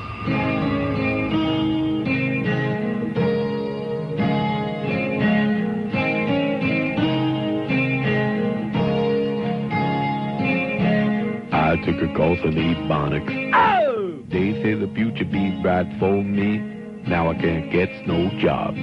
'Cause I don't got no literacy. I was talking like an old Negro. Ebonics taught me how this way. Now I can't do nothing. But my heritage say that's okay. Change my name to Shoot Roll. Drive a deuce and a quarter in a Cadillac. I remember when I was stealing all the white man's cars, hanging outside the Belvedere bar, crying the blues about poverty. White devils got no job for me, and I thought Ebonics would give my life a chance. Now I got to go and sell more crack cocaine, crack cocaine, crack cocaine, crack cocaine, crack cocaine, crack cocaine, crack cocaine, crack cocaine, crack cocaine.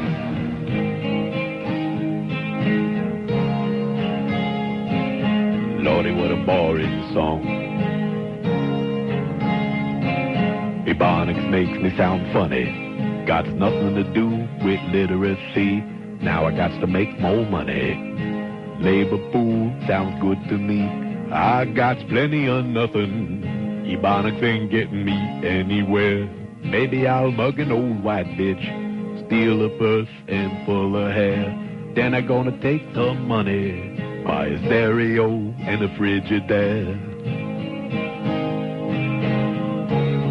I remember when I was stealing all the white man's cars, hanging outside the Belvedere bar, crying the blues about poverty.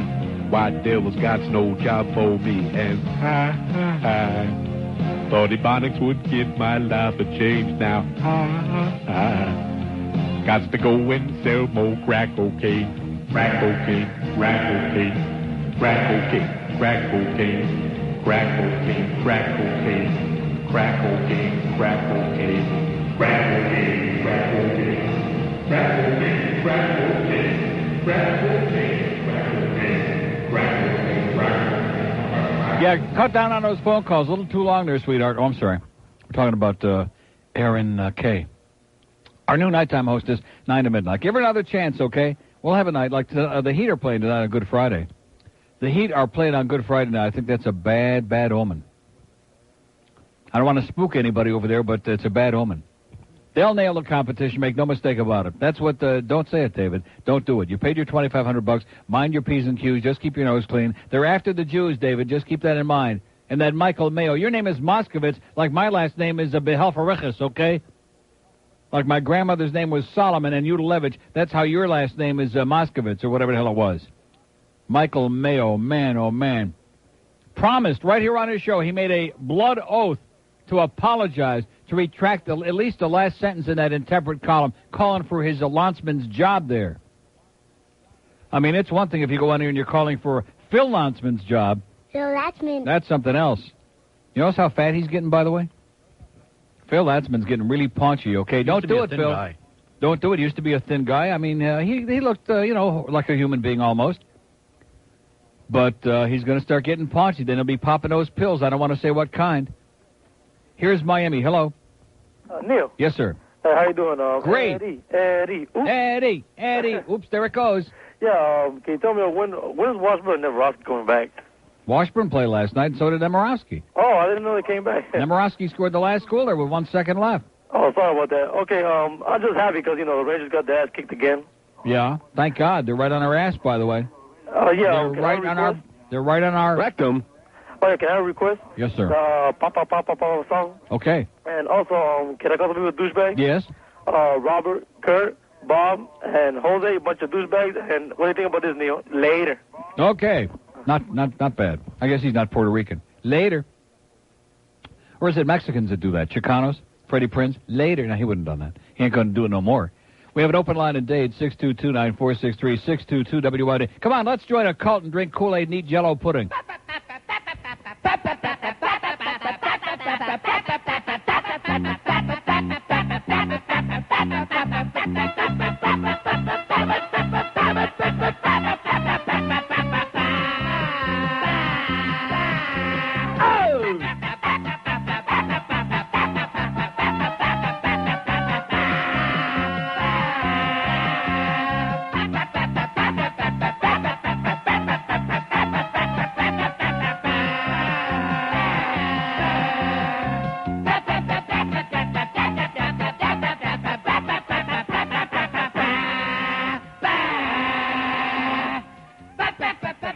$11.54 WIOD. Boca Brian is on the... I'll tell you one thing. The shipment came in this last month. He is on the good stuff. Make no mistake about that. He be doing it.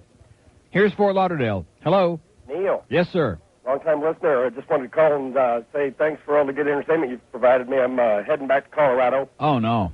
Oh, yeah. It's home. It's a place to be for me. Okay. Just wanted to thank you again. I'm the guy that sent you the article with the hockey masks. Did you ever get that? Yes, I did. Did you enjoy that? Thank you so much. I thought it was kind of entertaining. And say hi to Patrick Frog for us, too, by the way. Yeah, well, he's finally starting to wake up. He surprised me the other night. Yeah. He got his butt beat. Uh-huh. But, hey, I just want to say thanks again. I guess I got to break down my computer now so I can hear you on the Internet. Excellent. And I'll get a hold of you when I get back there. Can I have a famous request, please? Yes?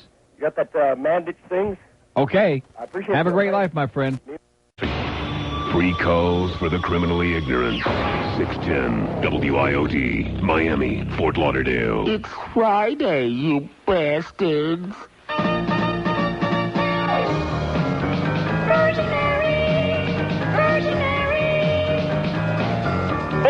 Much depends on you and the powers you possess.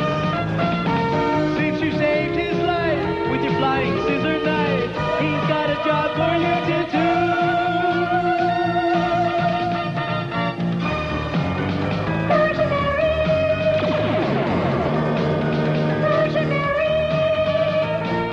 You have a brand new style too. We love the way you quaff your dew. With the big B on your chest and bulletproof skin tight dress, defending those who are oppressed.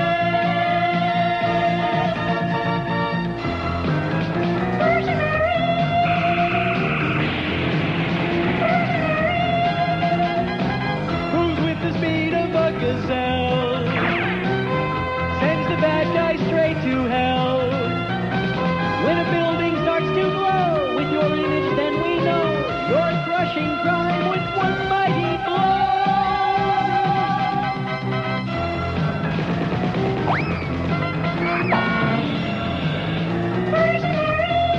Unbelievable. Oh! 1204 WIOD. Happy Good Friday from all your friends, all your paisans, all your landsmen. Here at 610 WIOD. Thanks again for a sensation. Did I say? Phil Latzman. No, Phil Latzman. So anyway, he was in here looking kind of pudgy this morning, and he was telling me the real story behind the story, which I don't want to elaborate because I don't want to cause him no trouble. But you know something? It was much ado about nothing. Much ado about nothing. These people here, that these bureaucratic types, that get all bent out of shape and get all psychotic over like nothing. Don't even bother coming back. Exactly. That should be their biggest problem, that somebody defaced this picture. Here's a mobile in Miami. Hello. Hi, Neil. How you doing? Great. Listen, did you know the Vet, the new one, the 97, is like a mix between the Mazda RX-7 and the Acura NSX? Yeah. Only it's rated higher though by all the car magazines. Yeah, I know. Uh-huh. But how do you like that mix? Looks nice, huh? I love it. Okay. Well, just thought I'd let you know. Thank you, sir. Thank you. Okay. You're welcome. Prego. We have an open line at Dade. Let me tell you again, that great restaurant there in the Bayside. I don't want to say great yet. I had one meal. It was very good. Surprisingly, because Bayside, quite frankly, looked to me like a flea market. Like George says, an overpriced flea market. What was the name of that restaurant? Lorenzo's? Not Lorenzo's. Lombardi's, Lorenzo's. Lorenzo's, our paisan. Our paisan, and I'm calling it Lorenzo's? That's all right. They wouldn't mind. They had like real Dagos in there. The waiter was like a real Italian guy, not just somebody who's from the Bronx, a real Italian who spoke Italian. Grazie, prego. That was about it. Those are the only two words he understood. Now, he was very good. We have an open line at Dade, 622-9463, 622 Achipikia. Here's a lady in Plantation. Hello. Hi, Neil. Buon pomeriggio. Hi, I just wanted to tell you I'm really impressed by your show. Of course. Not that many people have the guts to speak their mind. As my mother would say, what's not to like? Are you a new listener? Yes, fairly recent. Oh my God! Thank the Lord. I just want to ask you, what's your theory on why not that many women listen to your show, or call up, or are involved, or both of the above? Yeah. Women generally are busy watching stupid soap operas and watching stupid talking heads on TV. And and not only that, not too many women listen to AM radio. See, if more women would listen to AM... When I was on Zeta on FM, I had a lot more women than I do now. But women just don't listen to AM. If somebody would just teach them how to diddle with that knob and the radio button, too, then they would know what it's all about. You know what I'm saying? Oh, okay. Women need a course in how to diddle with that knob. Oh, really? Exactly. Okay, well, thanks for the advice to women. Well, obviously, you've already got plenty of experience, and we appreciate that. Okay. Have a great weekend. All right, thanks. Bye-bye. Bye. She knows how to diddle it over to AM. What's up with all you women out there? What the hell's wrong with yous? Listen to all that slush on the coast. Oh, the coast had a big book. No wonder we went in the toilet. Coast had a big book. I wonder how much somebody paid for that. I think the whole thing was fixed. I think if it was fixed against us, it was fixed for them. Somebody ought to be fixed. I think that tip over there on the coast, he ought to be fixed. When are they moving in a new building over here, by the way? Did Annette tell you? Oh, it's a secret? Open line and date, 622-9463, 622-W. Oh, you know, she was probably here for Dan Trouser Trout. Are they still a number or what? Is she still going with that sales hole? Here's a lady in Miami. Hello. Hello? Yes, ma'am. Yeah, I would like to know why Neil was saying that he would have got a girl in trouble last night, something like that. Said what? He was saying something about a girl get fired last night. What girl? I don't know. What are you talking about? Something about you and now. I didn't get the whole story. I just want you... Who do you think you're talking to now? Shut up. Oh, my God. What a pathetic, idiotic bitch. Was that a woman or a kid? What was that? No, that ain't going to work. The last number...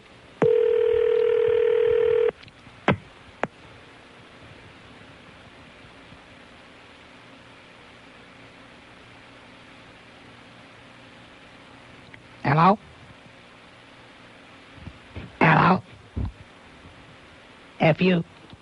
We have an open line today at 622-9463, 622, well, it rhymes, and we have one in Broward, 767-9463, 767-WIOD. I think that Ralph Reed of the Christian Coalition is right. We got to get that potty mouth fag off the air or else, you know what I'm saying?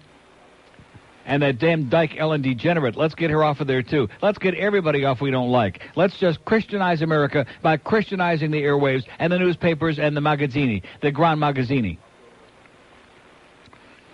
The Grande Magazzini, which is in Italian, a department store. Here's Hollywood on a mobile. Hello. Hollywood. Hello, Neil. Yes, sir. Hey, I was wondering if I could bother you and your listeners, maybe if you can help me out a little bit with a couple things. Yes, sir. I just got a Rottweiler. He's about 4 months old now, and we've had our problem with fleas, and he's scratching himself raw. Yeah. I don't know if it's the fleas or if it's his food. I know you had problems with your retriever. If he's got fleas, he's got an allergy to a man, and he's going to scratch himself raw, and you need to get rid of the fleas. You need to take him to the vet. Why are you not taking him to the vet and getting a cortisone shot? I didn't get a shot. I got that thing you put on once a month. It's a liquid you put on. Is it working? It works, but like I said, he's gnawing at himself raw. Of course, because he's allergic to the fleas. Okay. My golden retriever, when he had fleas, which thank goodness we haven't had in years, but when he had fleas, he was like, he had just chewing his skin off. Yeah, that's what he's doing. He's just gnawing himself raw. Allergic. You got to get rid of the fleas, man. Okay, another thing. I've been here for about 5 years from Philly. Yes? And I miss playing hockey desperately. Nobody down here plays deck hockey or foot hockey, whatever you want to call it. Yeah. And if any listeners out there got a league or a group of guys they play pocket hockey down here. Yeah, no, everybody's just doing the in-thing. Playing a little console hockey once in a while. Roller hockey. I can't skate. I just want to play foot hockey or deck hockey, whatever you want to call it. Okay. Anybody knows anything, give a call in. Okay, listen, get rid of the fleas, I'm telling you. Once you get rid of the fleas, your problem will be gone for life. Didn't you have a problem with your food, though? Huh? Didn't you have a problem with his food? Listen, please, I'm begging you. If he has fleas, I am telling you, he's allergic to the fleas. You've got to completely get rid of the fleas. Once you get rid of the fleas, that problem will be gone, long gone. Gotcha. Okay? Thank you, sir. Do it. Bye-bye. Okay. We have two open lines in Broward, 767-WIOD. We have the Mobile One Purple line available there for you. We're waiting on you. Our poll question today is, ¿Quién es más macho, Luis Miguel or Andre Agassi?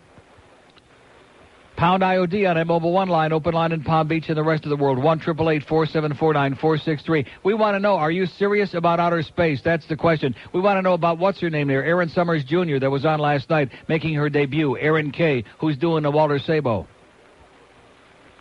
See, the more she kept talking about that, the more it made it unacceptable. I already knew that. And if she wouldn't have said anything, nobody else on the outside would have known it, and it wouldn't have been a problem. But the more she kept talking to Chinik about it, the more unacceptable it became, which is maybe the idea. I don't know. To stir up some controversy and say, hey, no matter what this bitch does, she's going to be on there because she's banging the consultant. You don't see any conflict of interest there, do you? Here's Coconut Grove. Hello. Hey, Neil. Yes, sir. Allah Akbar. You are the best, buddy. I've been listening to you for many years. I've called you before. I'm the very best. El mejor. El mejor en el mundo, mi. Oh, sí. Okay. Bueno. Hey, Neil, you have that memo for no more speaking Spanish in the office. Yes. You could do that. That is so hilarious. I'm gonna whip that out, man. That is so great. Anyway, Neil, yes. Happy Easter to you. I enjoy your show very much. Faithful listener. I mean, When I move out of here, I will listen to you on the internet. Where are you going? You're moving? Well, I lived up in Tallahassee, and I've called you from up there before. Yeah. But I had to listen to you through a little AM out in the woods, out through Sun, WSUN. Yeah. But I moved back down here a few years ago. Biggest mistake I've ever made. I'm going to tell you something. Don't go out there in the woods again. Believe me, you were lucky the first time. Do not go out in the woods in Tallahassee again. Those guys are all right. Yeah, they're okay. Yeah. When you're hanging there from the tree, they'll be laughing and you'll be crying. They get along fine with us Cubans. Okay. No problem. Uh-huh. We got the right stuff for them. Okay. There you go. Now you're talking. You finally learned the language. Well, Neil, I love you. Okay, amigo. Hasta que dormidas. Gracias. See ya. De nada. Open line and date, 622. I know lots of Espanol, man. You'd be surprised. If I knew as much Italian as I know Espanol, I'd be in. For example, coño, carajo. Hey, I found it. I've hung out of this thing. It says, no manager under any circumstances will be referred to as el hijo de la gran puta, el cabrón, or ese maricón. Hijo. Did I get that right finally? I have a very good. Very hard time saying that because I want to pronounce... When you get the H and the J together, when I have them separate, I know what the H it's all about. As in God, sham God. I'll get back to that momentarily. As in coma jode. Or say jodio. I like saying that. Se jodió. But you didn't say ch. You said say jodio. Se jodió. You didn't, yeah, but you didn't say it the first time. You made it Sorry, a I had a H. phlegm ball. You made it a H. Mr. Make-Believe Spick. You're not fooling me. I'm telling you for a second. I'm playing Enrique Iglesias the other day, Italian. He says, oh, is that Italian? Well, I wasn't listening. Yeah. There were I was picking up a lot of words, Get that's why. out of here. Get away from me with this crap already, okay? Certamente. And I'm talking, I'm so embarrassed that I said that. That promo you played, I said, certamente. That's Spanish. Certamente. It's like these ringers in our Italian class who are, know their spick real fluently, and they think that they're fooling us, and all of a sudden they'll throw one in there, like nueve. 9 will become nueve. Sorry, Espanol, and all of a sudden you go, and the board goes back.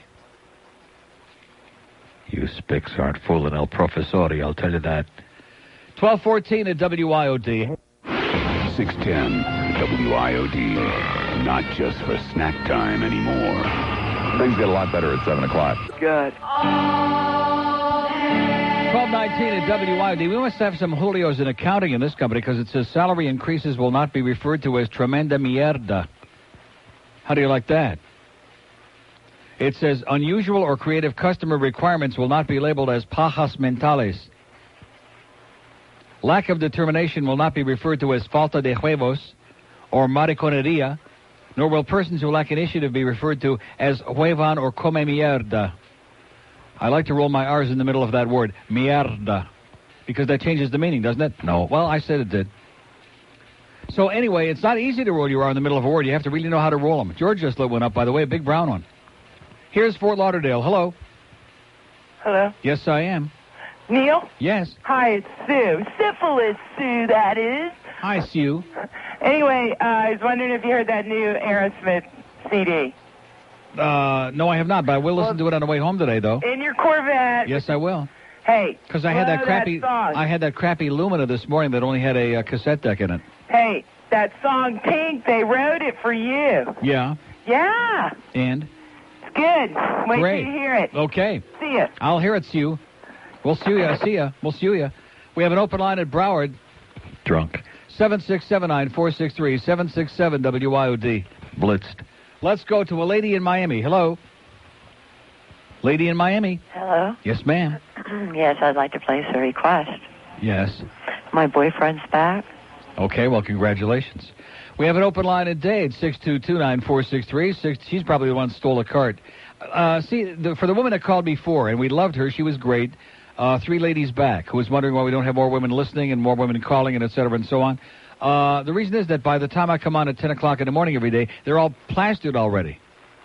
I mean, when you got a neighbor that's drinking a beer, she's out there with her little kid taking him to the school bus, and with a beer in her hand, 7:30 in the morning, you got to figure by 10, they're all blitzed, they're plastered, they're on the floor, with or without somebody. Here's Athens, Georgia. Hello. How you doing, Neil? Great.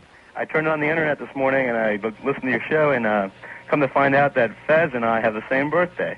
Today? Yes, well, sir. I'll be god-danged. There you go. Hey, thank you very much. You're welcome. I went to see The Godfather yesterday. I was listening to you, and it made me want to go see it.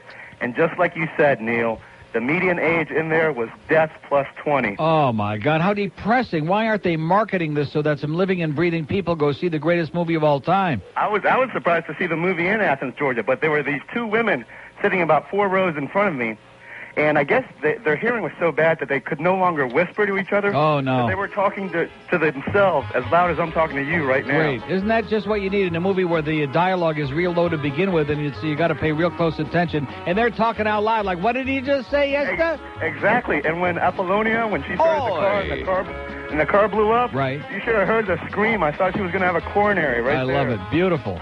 Yeah. Tell her to go see it again. Maybe it'll work the next time. Do you think that the Stu Barnes trade will make Brian Murray's reputation like Don Shula's reputation was after drafting Eric Kumaro? Let me just say this, okay, because Brian Murray has done a lot of good things, too. But I just want to say this, and I watched that team again, that team last night. The chemistry on this team has never recovered. I know we had a lot of injuries, a lot of excuses, but the chemistry has never gone back to what it was before that trade. I agree with that trade was like, I agree. They just don't seem spirited anymore. That's right. They just lost something there. Can I have 2 requests, a birthday request and a Good Friday request? Yes, sir. If possible. The Dennis Leary asshole song. Yeah. And the tape of Ronnie D telling Ronnie B that he was going to quit. Oh, we have that, don't we? What's that under, George? Running. Oh, I got it. All right. They're both nice and long, too, by the way. Well, play them during the breaks when you come out of breaks or something. Okay. And one more thing. Can I call somebody a douchebag? Go ahead. Robert Leva and Derek Bostic, you two are a bunch of douchebags. Okay, pal. Bye. See ya. See you in Aintree.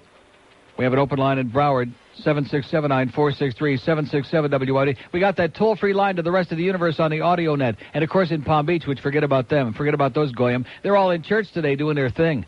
It's Good Friday. They're all eating macaroni and cheese right now as I speak. And like I said yesterday, what's wrong with macaroni and cheese? I happen to like macaroni and cheese, okay?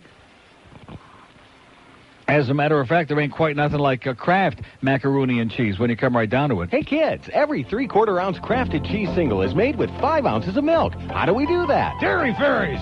Excuse me. Dairy fairies. Actually, sir, I was talking to the kids. Yeah, everyone knows about dairy fairies. At night when you're asleep, the dairy fairy sneaks into the kitchen and stirs in all the milk with her magic wand. Well, that's not entirely correct. You know you're right. Yeah, there's the pasteurization process. I forgot about the part where the dairy fairy comes to my room afterwards and gives me a hot cheese enema. A what? Cheddar, I think. Well, it smells like cheddar anyway. Sir, I don't know what's going on in your room at night, but I don't think it has anything to do with the manufacture of crafted cheese singles. Oh. That's all right.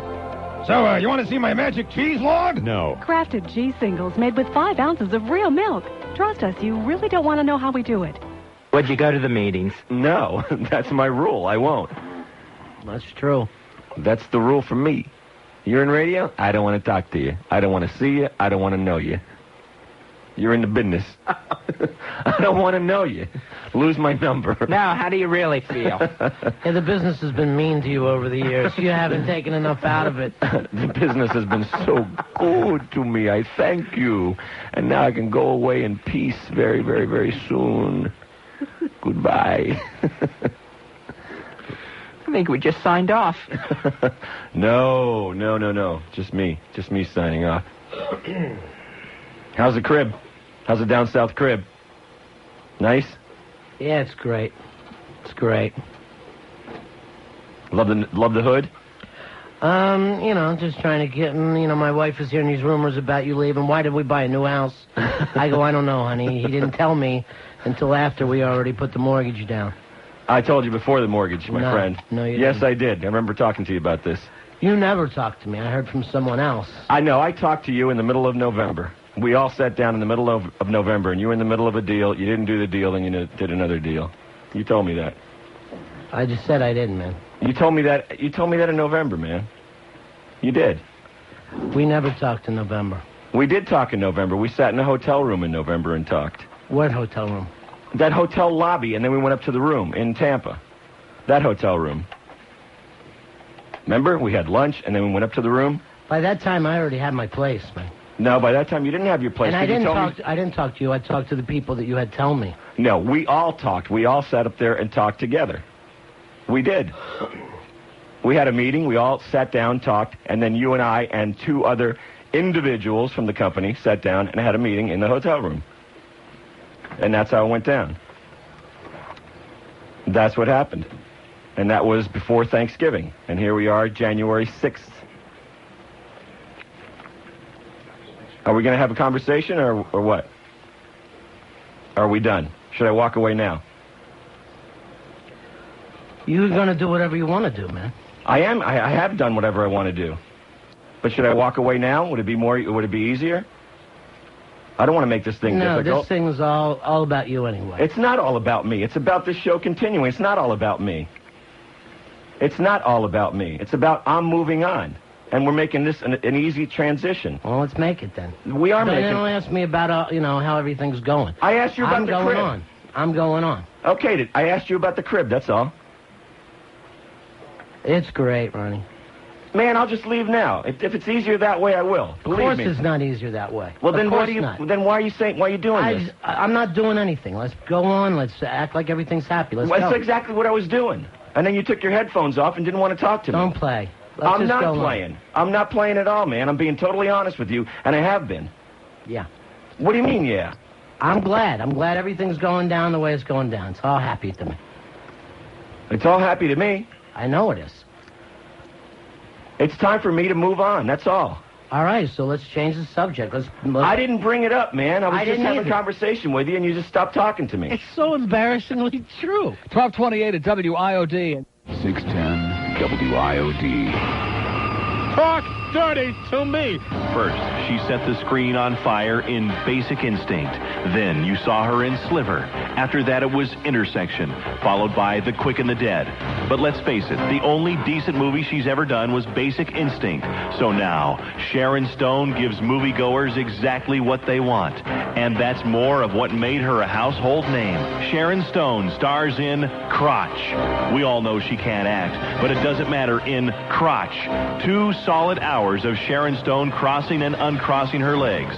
The New York Times says this film will give Sharon Stone a leg up on the competition. Siskel and Ebert give it 2 thumbs up. And Rex Reed says it would have been better with Brad Pitt. Sharon Stone brings her one true talent back to the screen in Crotch. Now showing. I'll bet. 1233 at WIOD. Happy Friday to you. We hope you've been to church. We hope you rubbed your rosary beads. We hope you got your necklace and your... Oh, and then... Oh, I wish I would have saved the paper yesterday. It was a very short and stupid letter to the editor in the Sun Sentinel about that kid at Boca High School. What is wrong with you people? All these goody two-shoes assholes out there. Well, the school is absolutely right, and the school board is right on target about Peter Apupik there and his beads. He had the Cuban flag. See, this is just part of the xenophobia in his town. If he would have had like a Star of David, the Israeli flag on there, all the old Jews would be writing and say, "What's wrong with you? You're all anti-Semites." But because he had these tchotchkes there on his neck, and right away, it's a gang thing. Yeah, right. What, the Castro gang? Maybe it's a fag thing. Maybe it's the Castro Street gang from Frithco. What is wrong with these people anyway, huh? No matter what kind of crap, no matter what kind of restrictions, no matter what kind of inhibitions, no matter what kind of stupid, asinine, unconstitutional laws they pass and rules and regulations, they're absolutely right. That's right. If we just outlaw stuff like that, then everybody will be obedient. We won't be killing each other, and God forbid that we should outlaw guns. Now, let's make sure everybody's got a gun, and if we just don't have no gang symbols in class, everybody will be alive. Right.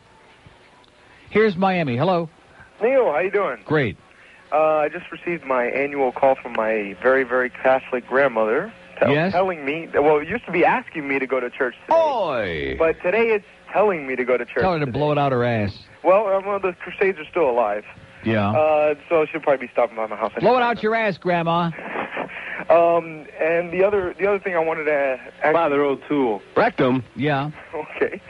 And she actually said, well, you should go. And I said, why? And she goes, well, because, Jesus, the Lord is dead. And I go, again? It's like... Dead again. Like every year. Dead again. He's dead every year. He's alive every year. He's born. It's just getting to be a drag. But, I hope you have a good weekend. Look at the Pope. He's running around in drag. Doesn't bother him. Well, I hope you have a real good weekend. And back to you. And enjoy your vet. And back to me. Yeah. See ya. Bye. We have an open line today. Your grandma's going to make him go to church. You people, a bunch of pussies out there, tell Grandma, mind your own business. Quit with the crap, okay? Go daven over the candles and do something useful and get out of my face. Get out of my face with your Stone Age baloney, okay? You let me handle my baloney. You worry about your baloney, Grandma, and get lost. Go get a life with your bubble-mices, okay? With all this hocus-pocus. Here's a lady in Coral Springs. Hello. Hello, Neil. Yes, ma'am. Long-time listener, first-time caller. Great. I was looking for you at the hockey game last night. I'm not sure what section you're in. I'm in 220, and I was looking around. I'm in 106. 106. 106. Okay. Thank God, nowhere near 124. Oh, God, what a game. That was sad. Awful. That was so sad. I stayed till the end. I watched the last 2 goals. I knew it was hopeless and helpless, but I stayed. But they're, our team, so what are you going to do? Or they're our second team or whatever. Anyway, being from Philadelphia, I'm kind of a Flyers fan.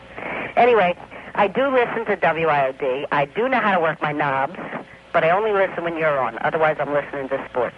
Good for you. So, I do only listen to AM. I think your humor is classic. You're one of a kind. You're worth every penny they pay you. And I had my macaroni and cheese today, except I had Kosh and bow ties instead. Oh, great. You're definitely going to purgatory now. Oh, yeah, really. Anyway, I'm on vacation. I'm a teacher, so it's the first time I really got to call you. Well, God bless you. Anyway, I want to call someone a douchebag. Yes?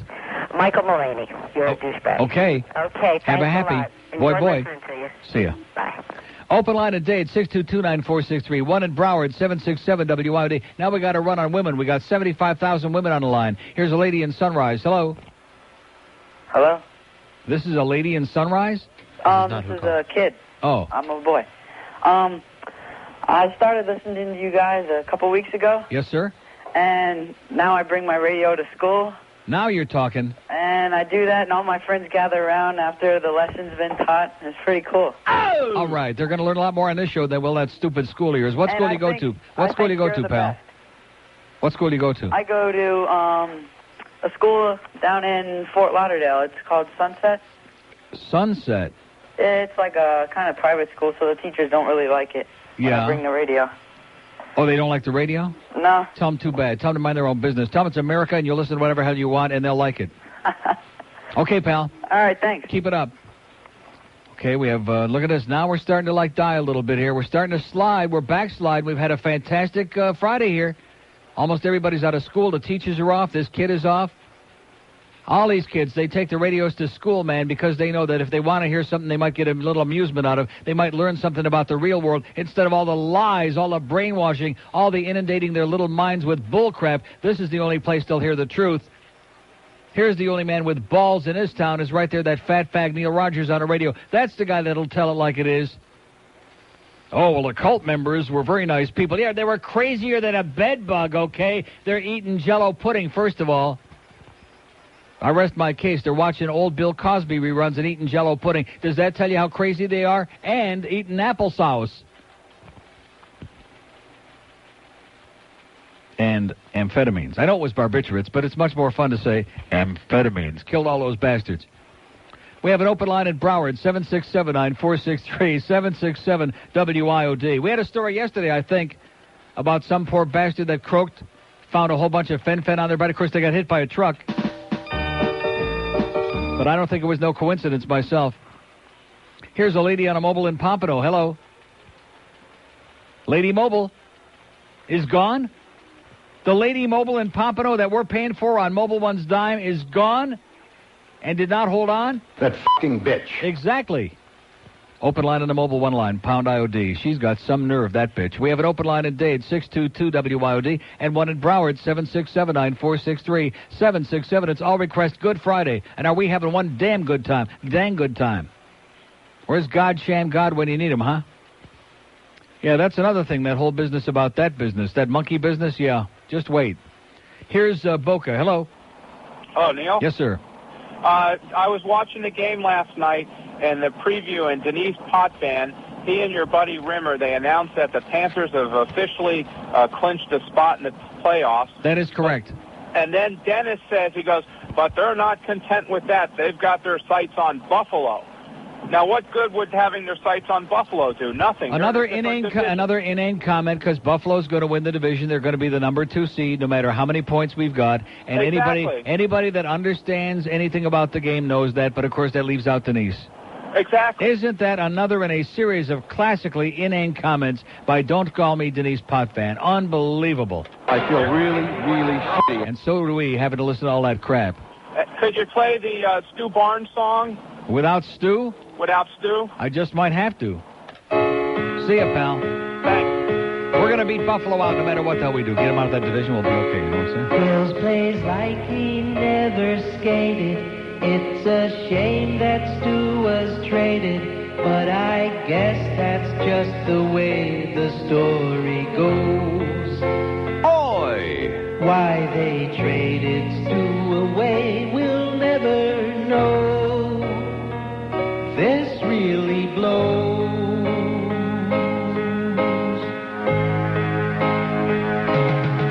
We can't win. There's no winning since they traded Stu. We can't win. We can't score anymore. We can't win. There's no winning since they traded Stu. We can't win. We can't score anymore. Since the day they said Stu's leaving, Wells' performance has us heaving, but the powers that be say he's big and fast. The record shows he can't score goals, they're full of crap. They can kiss my ass. Rectum. We can't win. There's no winning since they traded Stu. We can't win. We can't score anymore.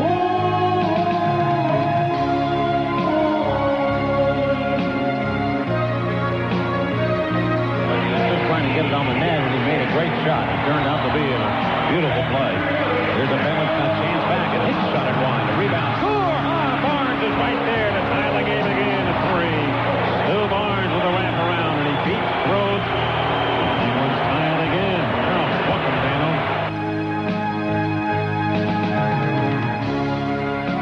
Okay, it's 12:43 at WID. What is this? Somebody sends me a video. Empire of Crime. Did we talk about this on the air? Did somebody threaten to send this? Well, here it is. Empire of Crime. And I'm going to go in the other room and watch it right now and screw everybody else.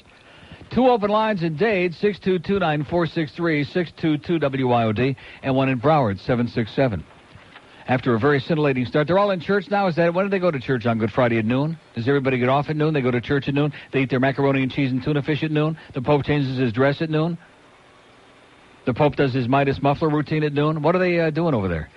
Anyway, I'll tell you what they're doing at Lorenzo's. They be celebrating, and they wish you a very happy and healthy Easter. Don't roll too many eggs either. 610 WIOD. When lightning is coming. Hear it here first. He was his ward, not his pedophile. Each year, thousands of children are either killed or maimed needlessly by lighting farts.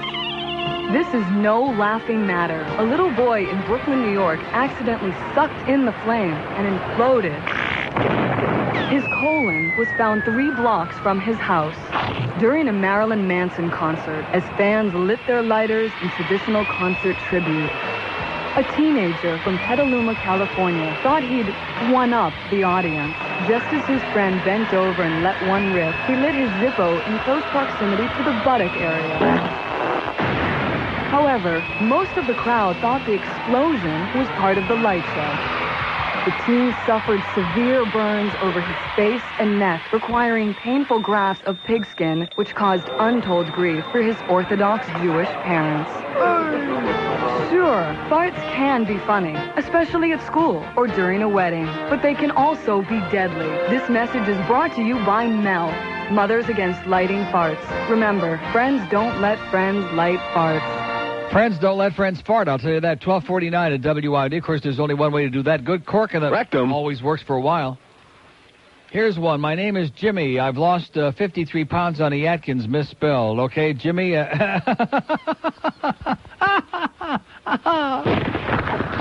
squirt. I like that. Squirt. He must know Mikey. How's Mikey doing, by the way? By the way, in case anybody wants to know, I'm going to work on Waxy. I'm going to be the newsman on the Mike Ranieri show. Henry Barrow passed out. He can't do it no more. And the news either. 2 open lines in Dade, 6229463, 622-WIOD. I'm not going to mess with this. It's phony. This Phil thing that you gave me, Wayne, I'm not going to waste my time on that. Guy's a major asshole, obviously needs a serious life, and I hope the Miami Beach police fry his ass. I hope fire comes out of his head, okay? It's a message from God. I hope that flames come shooting out of your head or out of your rectum. Or both. Here's a mobile in Delray Beach. Hello. Hey, buddy, how you doing? Great. 2 things. Stumpy. No. Stumpy Jr. No. It's not? No. Okay. Anyway, I'm a coach with a hockey, roller hockey league. Yeah. And the first thing I teach my kids when you're a defenseman is you don't play with the puck in your own zone. Don't play with it in your own end. Would someone please relay a message to Ed Jovenot? Eddie. I mean, the guy can't... I don't understand. I don't understand what his problem is, number one.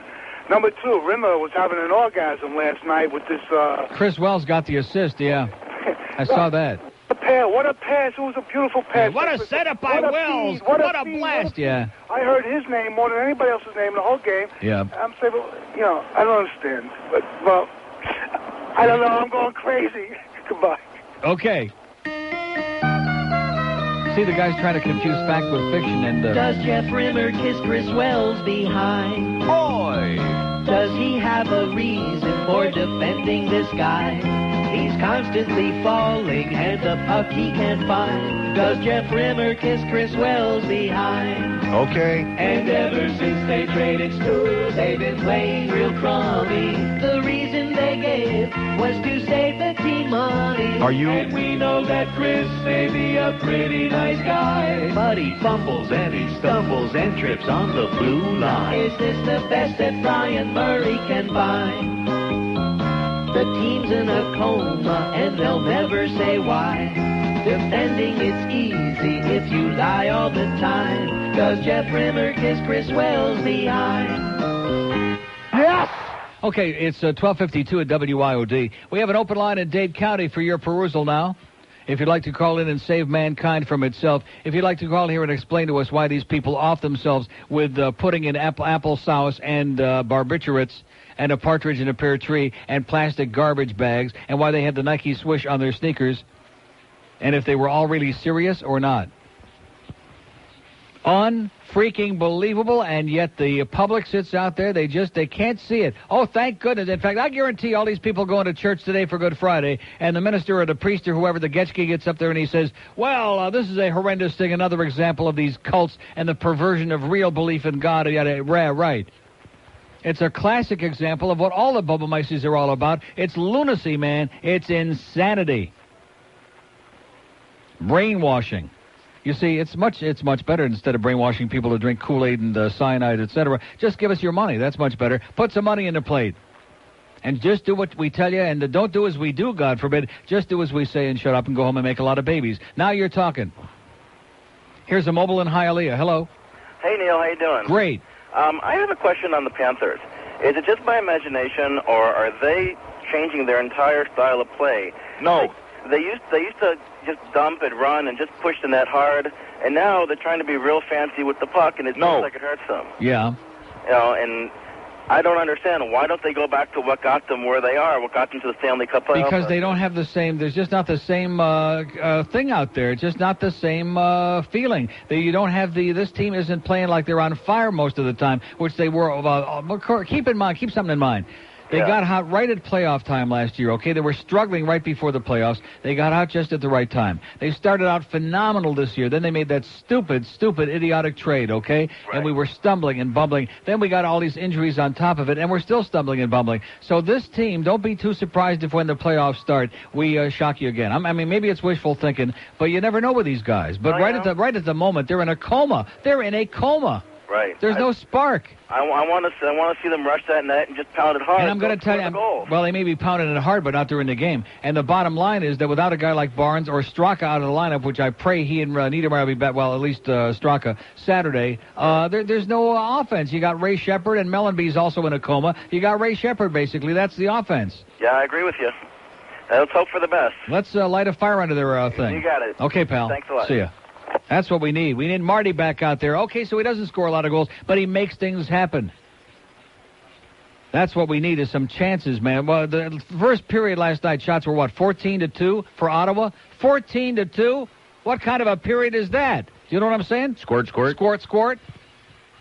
Open line and Dade, 6. Well, you didn't see the facts. 622 WIOD. One in Broward, 767-9463, 767 WIOD.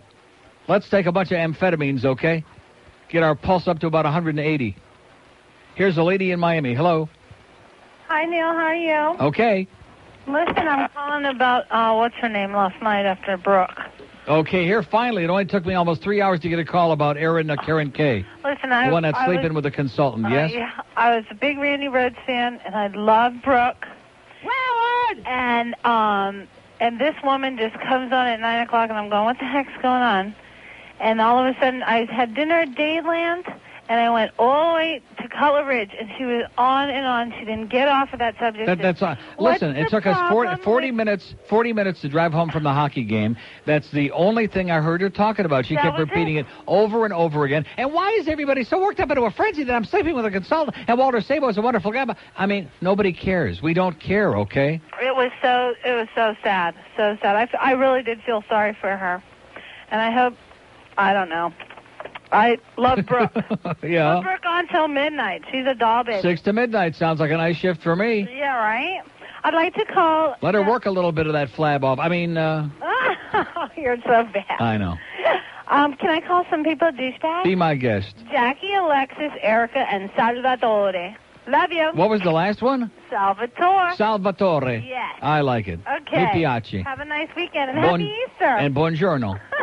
Bye. See ya. Let's see. Feliz Estero.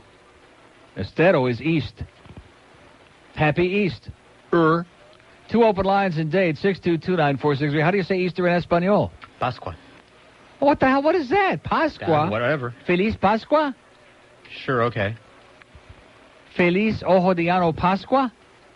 2 lines in Dade County. We're still waiting on you. 622-WIOD, 1 in Broward, 767-9463, 767-WIOD, where it's 157. Boy, this thing is rolling along today.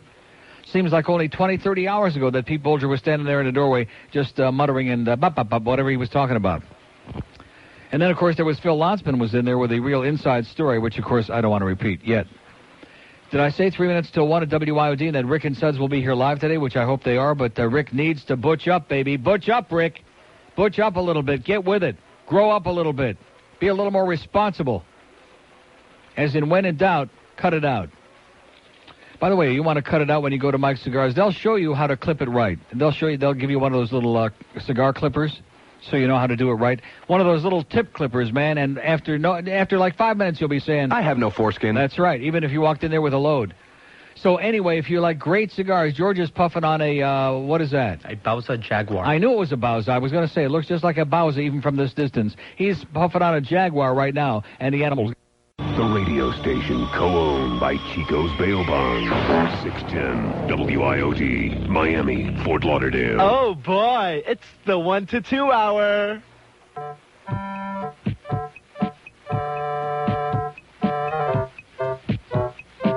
This is a bunch of hooey. If I was but Paxson.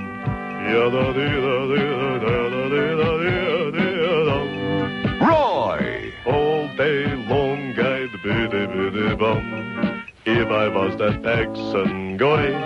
Oi! I'd buy up all the stations.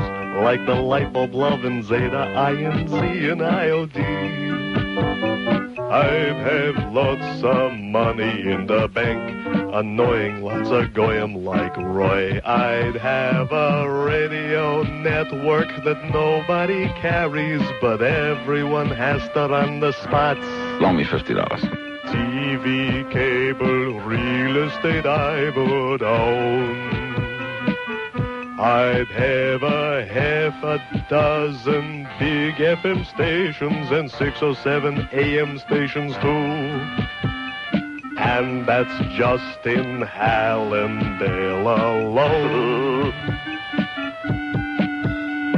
If I was but Paxson,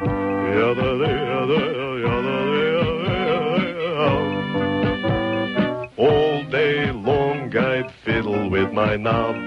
If I was Ma Paxson's boy, I'd rearrange the format. Yada, yada, yada, bada, bing.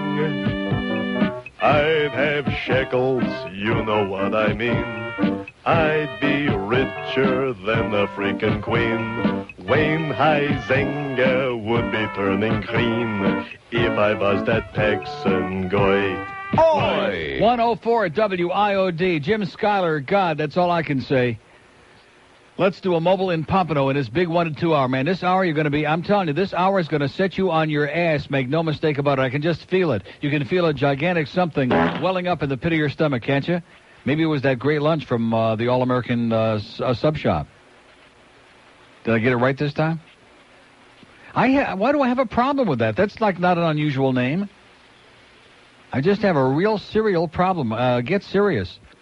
I wonder if they have one on Sirius. Here's a mobile in somewhere. Hello, Pompano. Neil. Yes, sir. How are you? Great. Happy Easter. Happy Purim. Okay. You Hey, notice how Purim and Easter and Pesach so close together. What is it? I went to my third Panther game of the year last night. Yeah.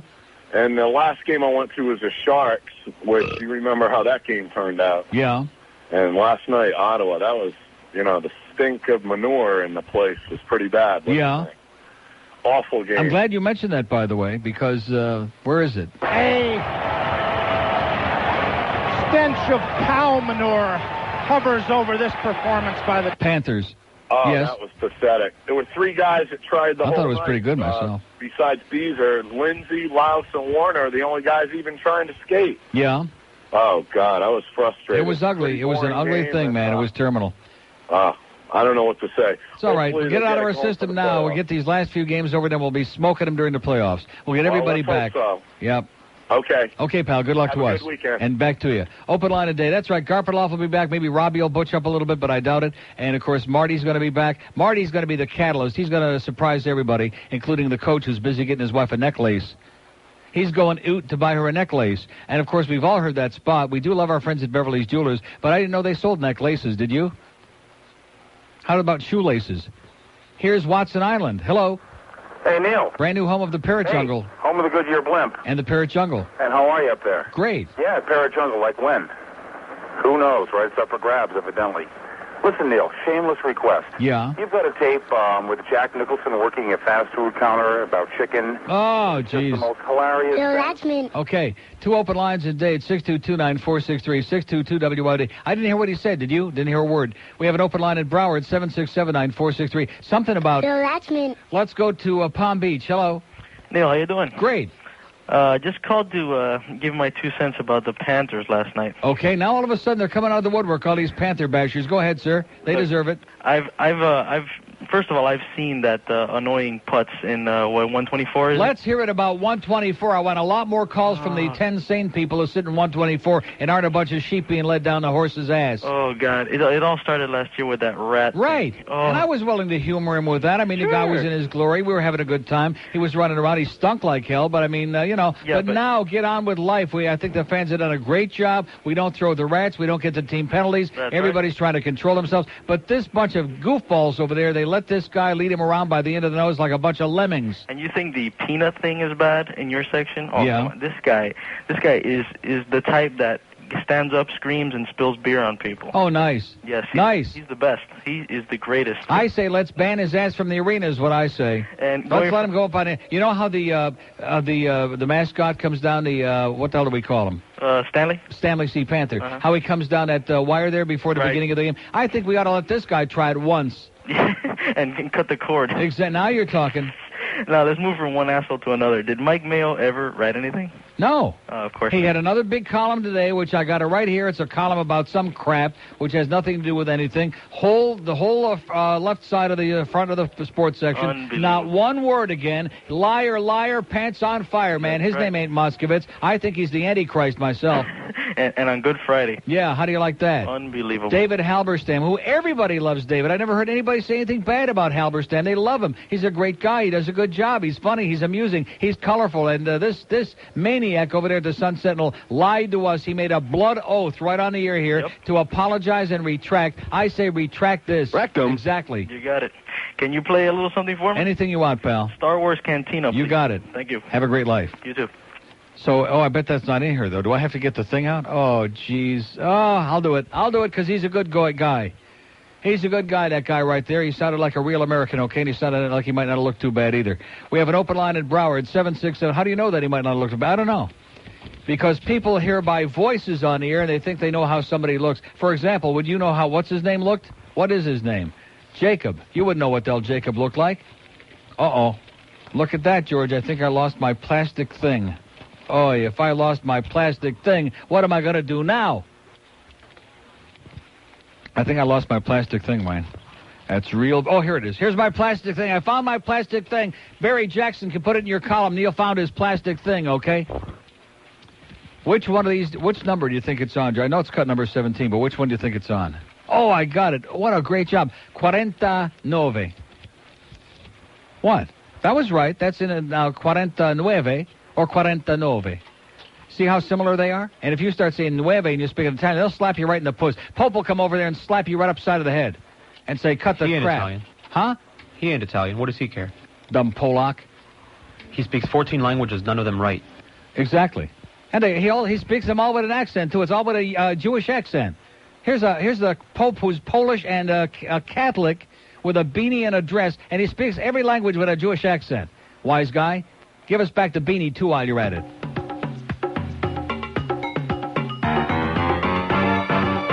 Too many Goya, man, I'm telling you. Help me, Obi-Wan Kenobi. You're my only hope. Her name was Leia. She was a princess with the Danish on each ear and Darth Vader drawing near. So R2-D2 found Ben Kenobi. Obi-Wan. He'd have to put the Death Star plans into the rebellion's hands. So Luke and Obi-Wan had to get to Alderaan. So they stopped into Mos Eisley to have a drink with Han at the Star Wars Cantina. The weirdest creatures you've ever seen at the Star Wars Cantina. Music and blasters and old Jedi masters at the Star Wars. His name was Solo. Han Solo. He was a pilot with a blaster at his side and a smile 12 parsecs wide there with Chewbacca. He was a Wookiee. They met with Luke and Obi-Wan about the Millennium Falcon docking Bay 94. Stormtroopers at the door with a flash of Ben's lightsaber. Now there's an arm on the floor at the Star Wars Cantina. The weirdest creatures you've ever seen at the Star Wars Cantina. Music and blasters and old Jedi masters at the Star Wars. Mos Eisley Spaceport. You will never find a more wretched hive of scum and villainy. You must be cautious. His name was Yoda. He was a Muppet. Darth Vader was so bad, and by the way, he's Luke's dad. Luke kissed his sister. His hand got cut off in that galaxy far, far away. Lucas had a lousy day. Boba Fett was so mean. Jabba had bad hygiene. Why didn't they all just relax back on Tatooine at the Star Wars Cantina? The weirdest creatures you've ever seen at the Star Wars Cantina. Music and blasters and old Jedi masters at the Star Wars. The Force will be with you. Always. You know, it's really amazing. I'm looking at this. I didn't realize it before. I'm glad he brought it up again. Michael Mayo not only had a big column today about some stupid stadium that went up there in West Palm Beach. It not only covers the whole column, the regular column space on the front page of the Sun Sentinel Sports this morning, but also if you open up to page 10C, it's like another eighth of a page. So it's like the equivalent of 1.5 columns at least. And when I realized this thing was continuing to open up, and I'm thinking, well, maybe at the end it's kind of like some afternotes and afterthoughts. He's going to write a little retraction in there or say something. Nothing. Zippity-doodah, okay? The man's got 47,000 words on his stupid, stinking word processor that he's written out there, and not one of them, not a stinking one word saying, I'm sorry, I apologize, let me live up to what I promised on Neil's show the other day. Unbelievable. Michael Mayo, oh my God, if anybody's going to wind up in purgatory, you know what's going to happen to Michael Mayo? He's not only going to purgatory, he's going to wind up eating ham sandwiches with mayonnaise every day. Ham and cheese with mayo. Hold the Michael. Oh, my God. Talk about an immediate ticket to hell. Trafe. We have an open line at Broward, 767-9463-767. You can slather the mayo or slather the hydron. It's your choice. The Heat player said, hold the mayo. Get him out of here, as a matter of fact. We'll take the hydron, thank you. That's right. The Miami Heat are using those hydron products. Maybe you've seen them advertised on QVC. You know what that is, don't you? I bet you do. 610 WIOD. He couldn't believe that she was banging Walter. Oh, I'm sorry. 117 at WID. Well, like I said, it would have been a nice secret, and it would have been an inside joke, I guess, and nobody would have known. But she decided to make it a cause celeb last night on the show, and bop, bop, bop, bop, bop, bop, bop. That's basically all she talked about, which you heard it. I mean, I don't get it. I mean, if you want to establish credibility right off the bat, the last thing you do is say you're sleeping with the boss or the consultant, and basically whether you stink the joint out or not, you're going to be here because the consultant is, you know what I'm saying? I don't want to get too graphic. He's consulting it. We have an open line at Dade, 622-WIOD. We have one in Broward, 767-9463-767. Don't forget, tonight, 6 to 9. Oh, that's right, we got basketball. Well, ordinarily 6 to 9. It's Brooke Daniels. So we have, if she eats enough pastrami, we have no problem with Brooke. And then 9 to midnight, it's Passion Clones.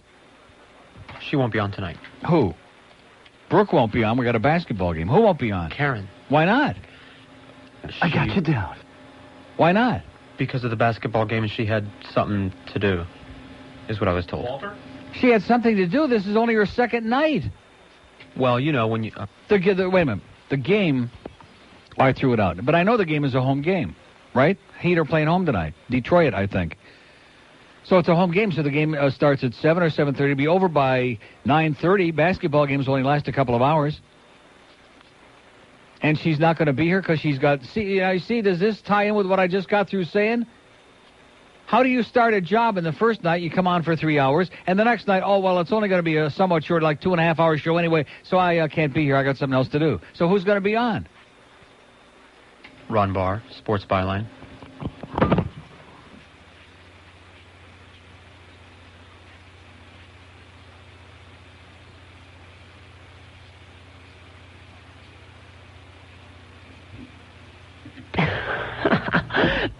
Oh. It's Passion Clones. We have an open line in Broward, 767-9463-767 WI. That is just... I got there and I got like a brain fart. I know. I can smell it from here. Here's a mobile in Kendall. Hello. Hey, Neil. Yes, sir. I got a letter from Adelphia Cable yesterday. They're changing the whole lineup. Yeah. And they had to drop a couple things because they had to put another shopping channel on and a few more Spanish stations. Right. They're dropping Action and Playboy. They both suck anyway. Well, I mean, for Adelphia, that's the only thing they had. Yeah. So. Not too much. Not too much. Pretty weak. Get a big dish. Listen, I like Thurston Howell III. He's pretty good. Okay. And happy for him. I got you down. Bye. Okay, they love the news guy, by the way. You're all wrong. They love the news guy. They love him. Open line of date. If they love him, wait till they hear Passion Clone. So she's not going to be on tonight? It was just kind of like a cameo last night, and now she's going to get some other material? That's amazing. I think we need a little consultation on... Oh, I'm sorry. Let's go to a mobile in Sunrise. Hello. Hey, Neil, how are you? Great. I'm amused. Is it just me, or does baseball, they all play 100 spring games every year? They play 100 spring training games, and the regular schedule has now been expanded since we have interleague play to 428 games. Yeah, I just don't remember them playing so many spring games. It I know. seems like they've been playing for a year already. Yeah. But yeah, and they keep winning and winning and winning and winning and winning and winning and winning and winning, and it still don't mean nothing yet. I'm at a loss about the Panthers. They're not playing with any heart. No, they have no spark. They don't have a. They just. I mean, you can see it out there. Even now, they did play a great game against New Jersey. We played pretty good against Buffalo, but thank goodness Buffalo took the night off. And other than that, we don't play very many emotional games. We just don't have no verve, no drive, no nothing. And the Heat just keep on winning. And still nobody cares. Yeah. Could you play the Dave Game song for me? Dave Game? Yeah, we haven't heard that in a while. Amen. Thank you.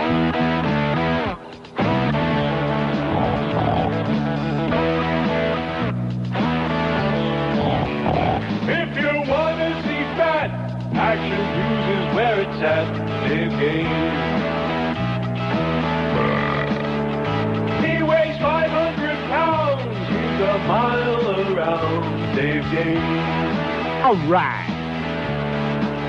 He'll eat pie, pork fried rice, and plantain. Dave Gaines.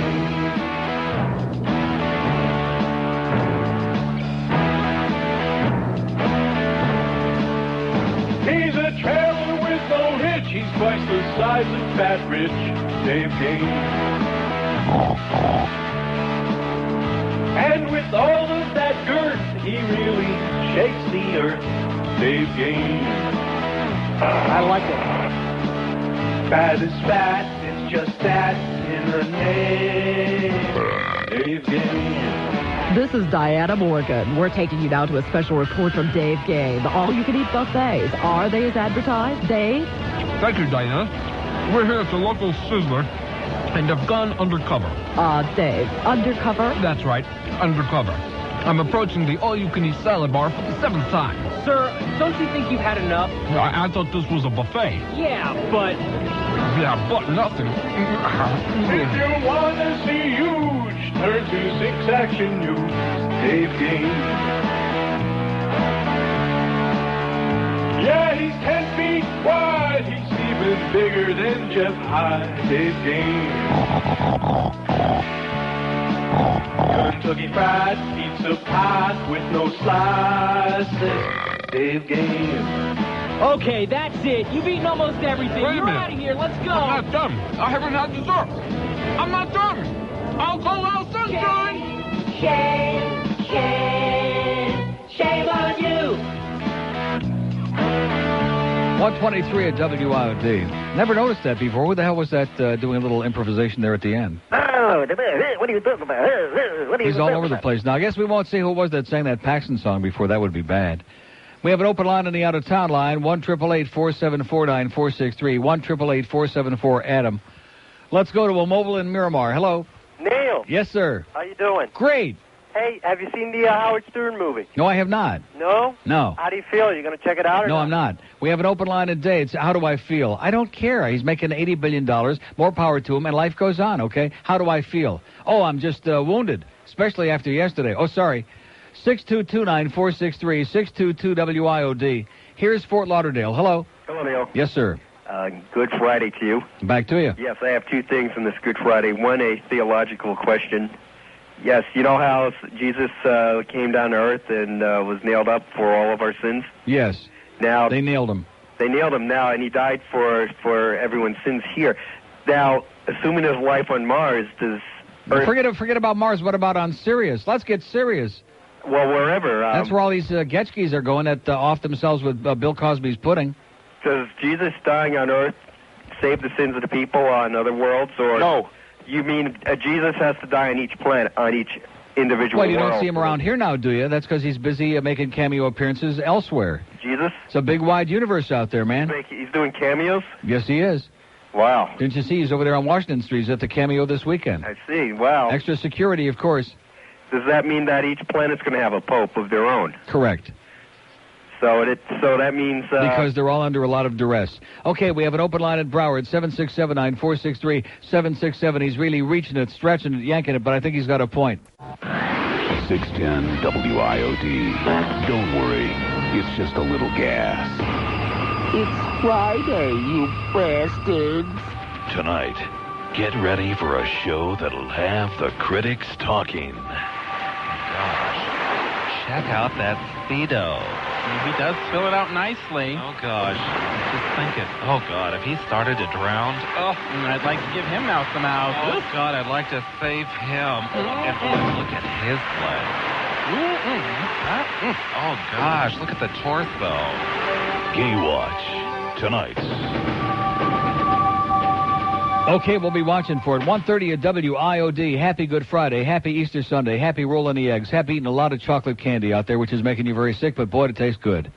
Happy Russell Stover chocolate eggs, the dark chocolate filled with the raspberry filling. That'd be my favorite, and don't send any over here. I'll kick you in the ass. And don't be sending no Smarties either, will you, Smarty? That's right. I'm going on the Atkins diet for the next couple of hours, and you better watch yourself. In fact, I had a nice Atkins lunch from our friends at Atlantic City Subs, and it was great. In fact, I think some of it is... I was picking at it. You were picking on it? How about the food? So at any rate, I'm going on this Atkins diet and lose 800 pounds by the end of next week just to prove a point to certain smarty pantses out there, Doctor with No Name. Remember that song by America, The Doctor with No Name? Or A Horse's Ass with No Name? Here's a lady in Boca. Hello. Lady in Boca. Hello. Yes, ma'am. Hi, Neil. How you doing? Great. My husband listens to you all the time, but I never get to because I'm a teacher, but I'm off today. Right. And I wanted to make a couple requests. First of all, he told me that I need to learn my ABCs, so I need to hear something called the Ebonics ABCs. Yeah. Can you play that for me? I might. Okay, and also Barney. Do you have a song about Barney? Barney takes a dump? Yeah, I think that's it. I'll work on it. Okay, thank you very much. I'll see if Barney's eaten yet. Okay. Okay. All right, thanks. Bye-bye. Bye. Oh, are we playing this again? This is one you can't play too often. I'll be telling you that right now, okay? Because all you young people out there, if you be wanting to learn something, if you want to be getting real smart. I took a course in Ebonics. They say the future be bright for me. Now I can't get no job. 'Cause I don't got no literacy. I was talking like an old Negro. Ebonics taught me how this way. Now I can't do nothing. But my heritage say that's okay. Change my name to Shufro. Drive a deuce and a quarter, ain't a Cadillac. I remember when I was stealing all the white man's cars, hanging outside the Belvedere bar, crying the blues about poverty.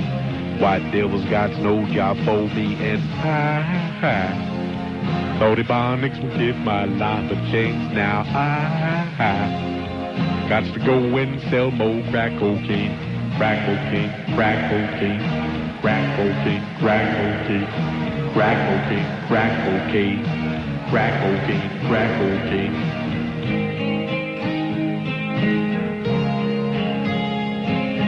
Lordy, what a boring song.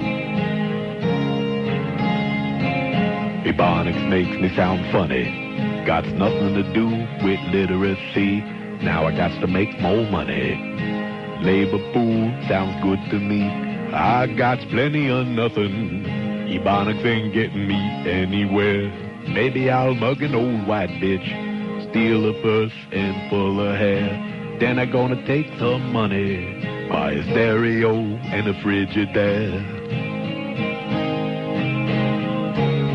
I remember when I was stealing all the white man's cars, hanging outside the Belvedere bar, crying the blues about poverty.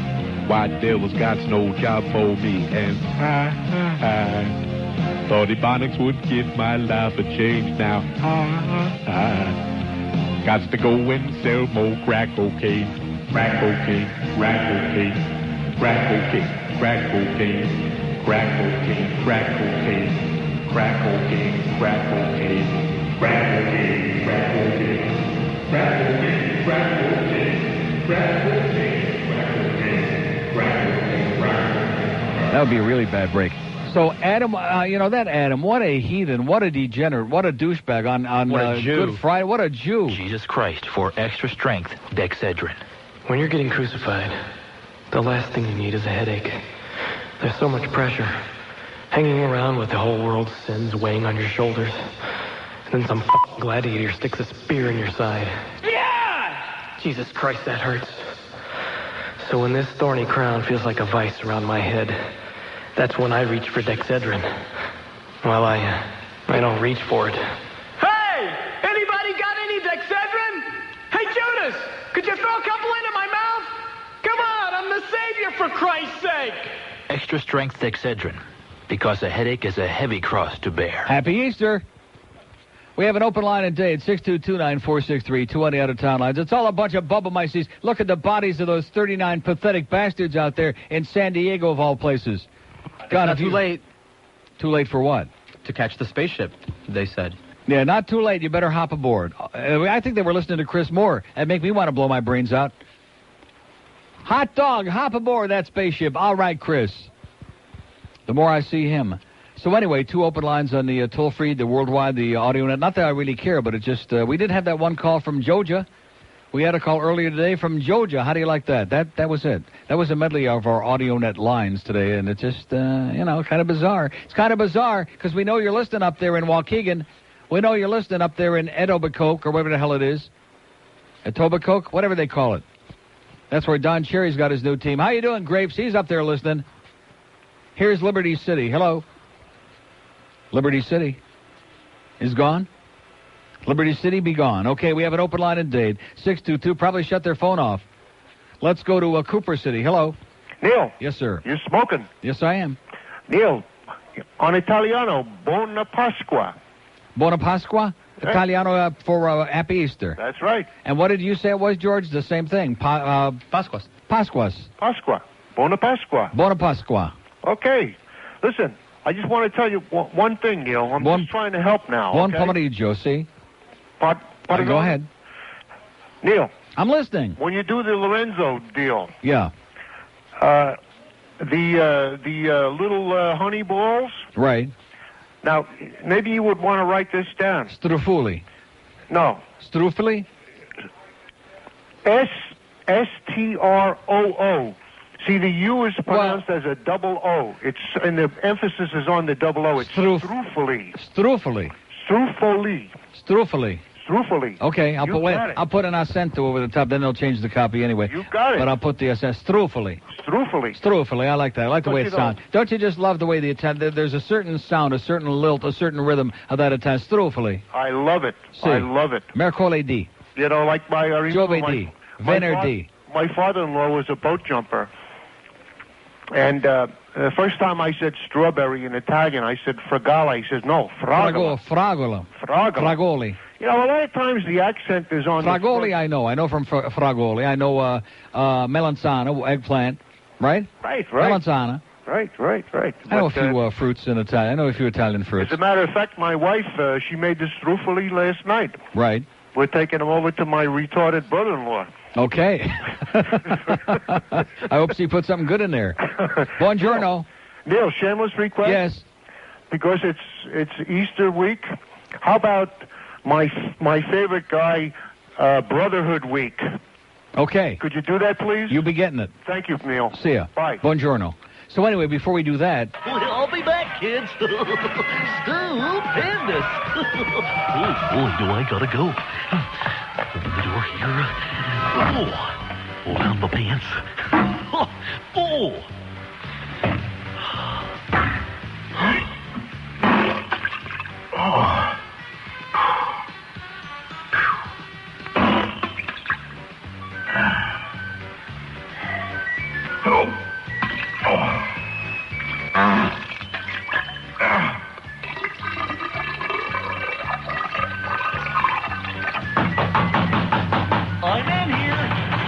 I'm in here. Busy right now. Oh. Barney! Barney! Come out, Barney! Will you just wait a minute?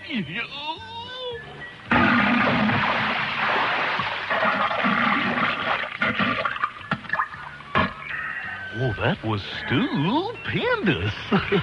Oops, here comes another one. Oh, wait, my little dinosaur butt there. Coming! Here it comes, kids! I know that the Lord even loves Neil Rogers. Oh, the white folks hate the black folks, and the black folks hate the white folks.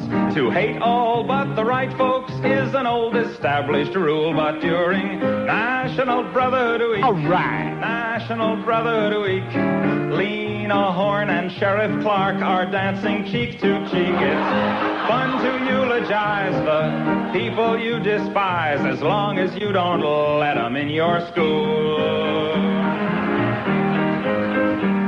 Oh, the poor folks hate the rich folks, and the rich folks hate the poor folks. All of my folks hate all of your folks. It's American as apple pie. But during National Brotherhood Week, National Brotherhood Week. New Yorkers love the Puerto Ricans 'cause it's very chic. Step up and shake the hand of someone you can't stand. You can tolerate him if you try.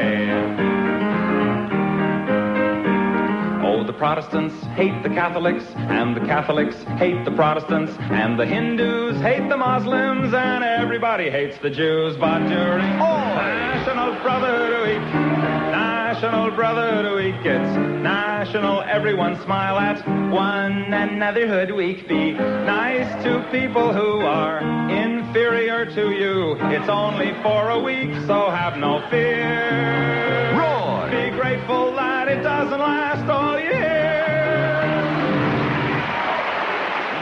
He covered just about everybody, but you know who he left out? Bill, that's me. Okay, 142 at WIOD.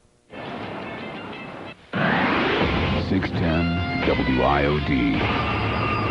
Push the button, Max. And now this public service announcement about Sally Struthers.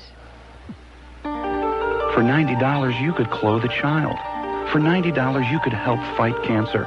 Or you could feed Sally Struthers for a whole day for just $90. I'm Sally Struthers. Working with starving people like I do can make you pretty hungry. And since there's not enough food to go around here, my food has to be shipped in every day. Your $90 will keep me fat and sassy so I can set a good example for these skinny little Ethiopians. Remember, it takes more than shoulder pads and a big hairdo for Sally to do good work. It also takes food. Don't be a meathead. Give us $90. It'll feed Sally Struthers for a whole day. Or Jeff High, or Dave Game. Okay, we have an open line on the out-of-town line. You won't get on the air because that's just the way it is. Life ain't fair. That's what Jimmy Carter said. It ain't fair. Do you ever see his family? That's living proof. Here's North Miami. Hello. Neil. Yes, sir. God and radio on Good Friday. How about Bill Calder? Do you have any type of tape around you that you can share with us from Bill Calder and yourself? Sometimes I feel that life is passing me by. Sometimes I feel that people don't want to smile. But when I listen to your show, you make me smile like a child. And you can help me get by, my friend. Bill Calder on my radio. Bill Calder on my radio. On my radio. On my radio.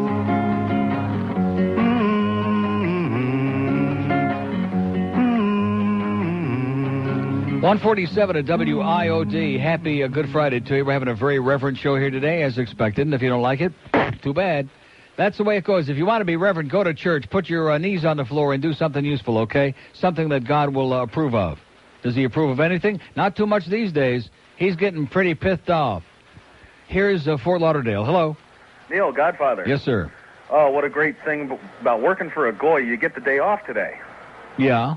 Anyway. I could have taken the day off. It's a company holiday. Well, it's but usually... talk about being a hypocrite. That would have been ugly. Well, yeah, I just became a Christian today so I can get the day off. You know? All right. He kept getting me. He said, well, you can work today. I said, no. Nothing like being a Jew on Yom Kippur and a Christian on Christmas and Easter. Absolutely. Anyway, I had a hockey question for you. I Yes, usually sir. can't call because I'm at work.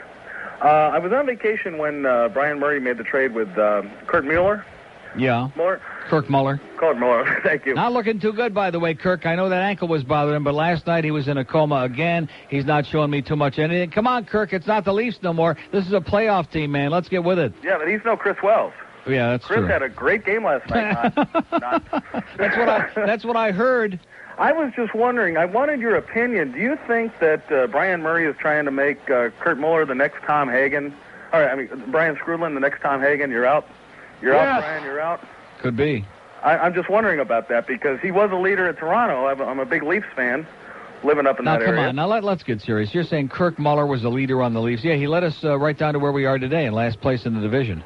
Kirk Muller didn't do nothing. He was like a minus 8,000. Yeah, but it wasn't completely his fault. Look what he Yeah, had I know, but Kirk Muller, I mean, he had his moments, you know. I think you've been Don Cherry-eyed, you know, because Kirk is from Kingston, so Cherry thinks that he's great. Like everybody who's from Kingston. I mean, Dougie Gilmore is great, okay, but Kirk Muller is he runs hot and cold, and you'll notice everywhere he goes, there's problems. I'm not saying I don't like the trade because I think Padala is okay. He had an assist for Leafs the other night, 2 nights ago. He's okay, but nothing special. And so it's a good deal if Muller plays, but I mean, if he doesn't upgrade from last night and the Buffalo game, we're in trouble.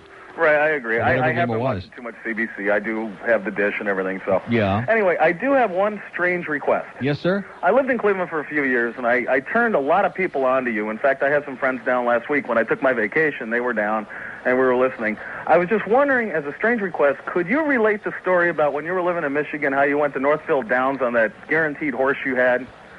Could you relate that over the air? To Northfield Park. Northfield Park, yeah. Right. Could you relate that? Well, somebody gave us, in fact, there was somebody who was a jockey at DRC in the daytime, and there was a girl who was a friend of mine, and she was dating the jockey. And he said, a friend of mine is driving a horse at Northfield Park in Cleveland tonight called Mr. Z.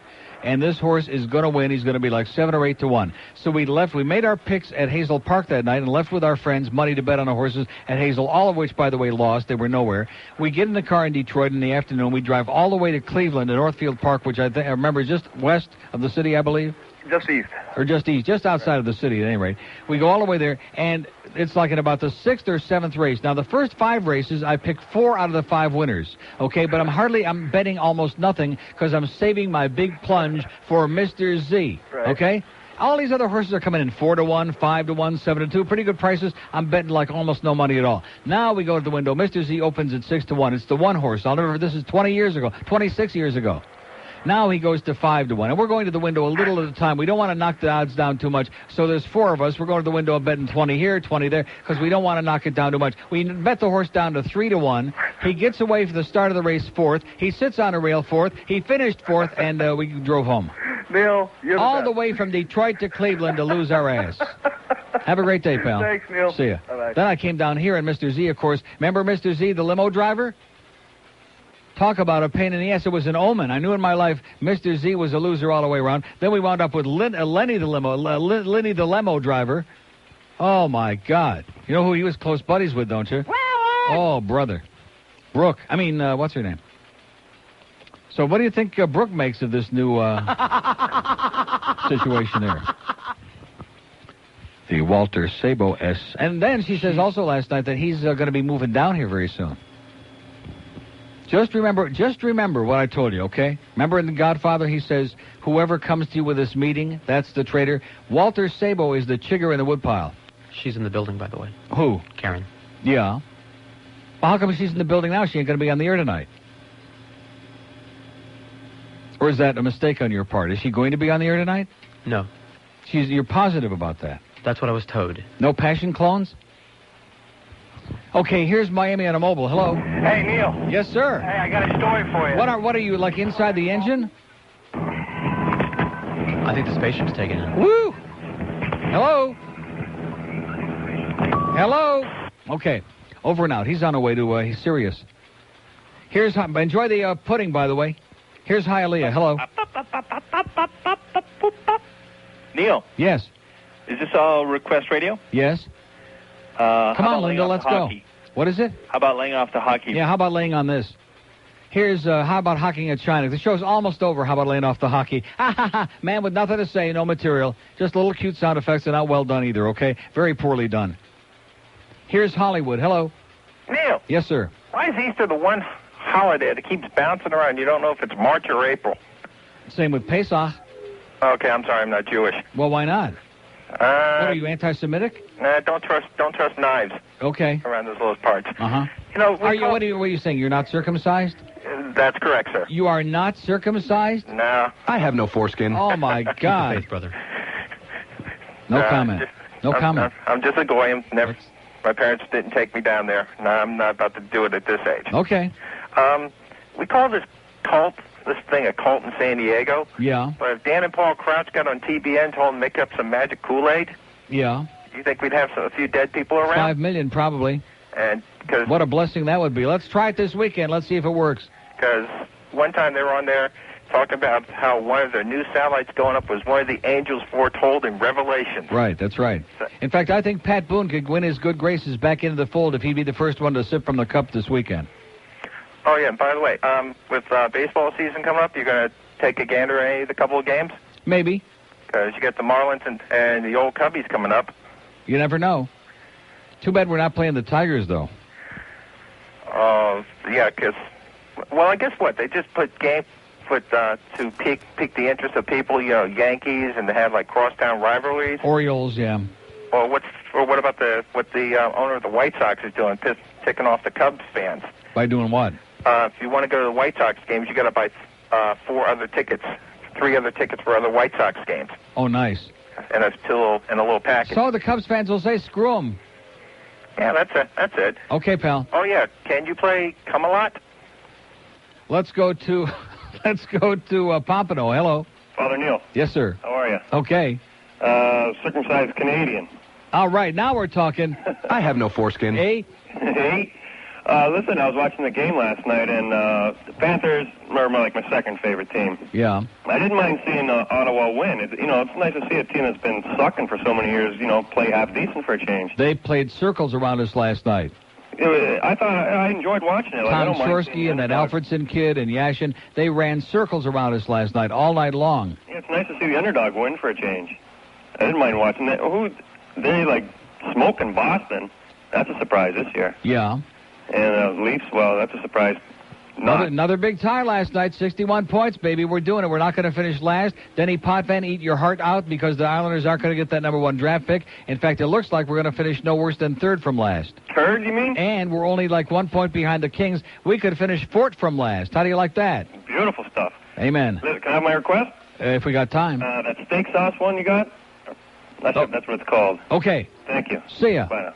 And by the way, is that in here? I'm sure it's not. I'm going to check, though, to be no, it's not. Oh, there it is. New from Bubco Foods. It's the all-new taste-enhancing, palate-pleasuring Wonder Sauce, just in time for barbecue season. It's Day 1 steak sauce. Pile it on. Your taste buds will thank you. Whether you're having a rump roast or a thick, hearty tube steak, Day 1 makes it better. My bottom round roast was the hit of the party. And my tube steak goes down easy thanks to Day 1 steak sauce. Day 1 steak sauce is not available in stores. Just call 1-800-GAY-SAUCE and we'll drop a tube full of gay sauce right in your mailbox. Are you on a diet? Day 1 steak sauce is low in calories, but high in protein. Day 1 steak sauce, packing in the flavor.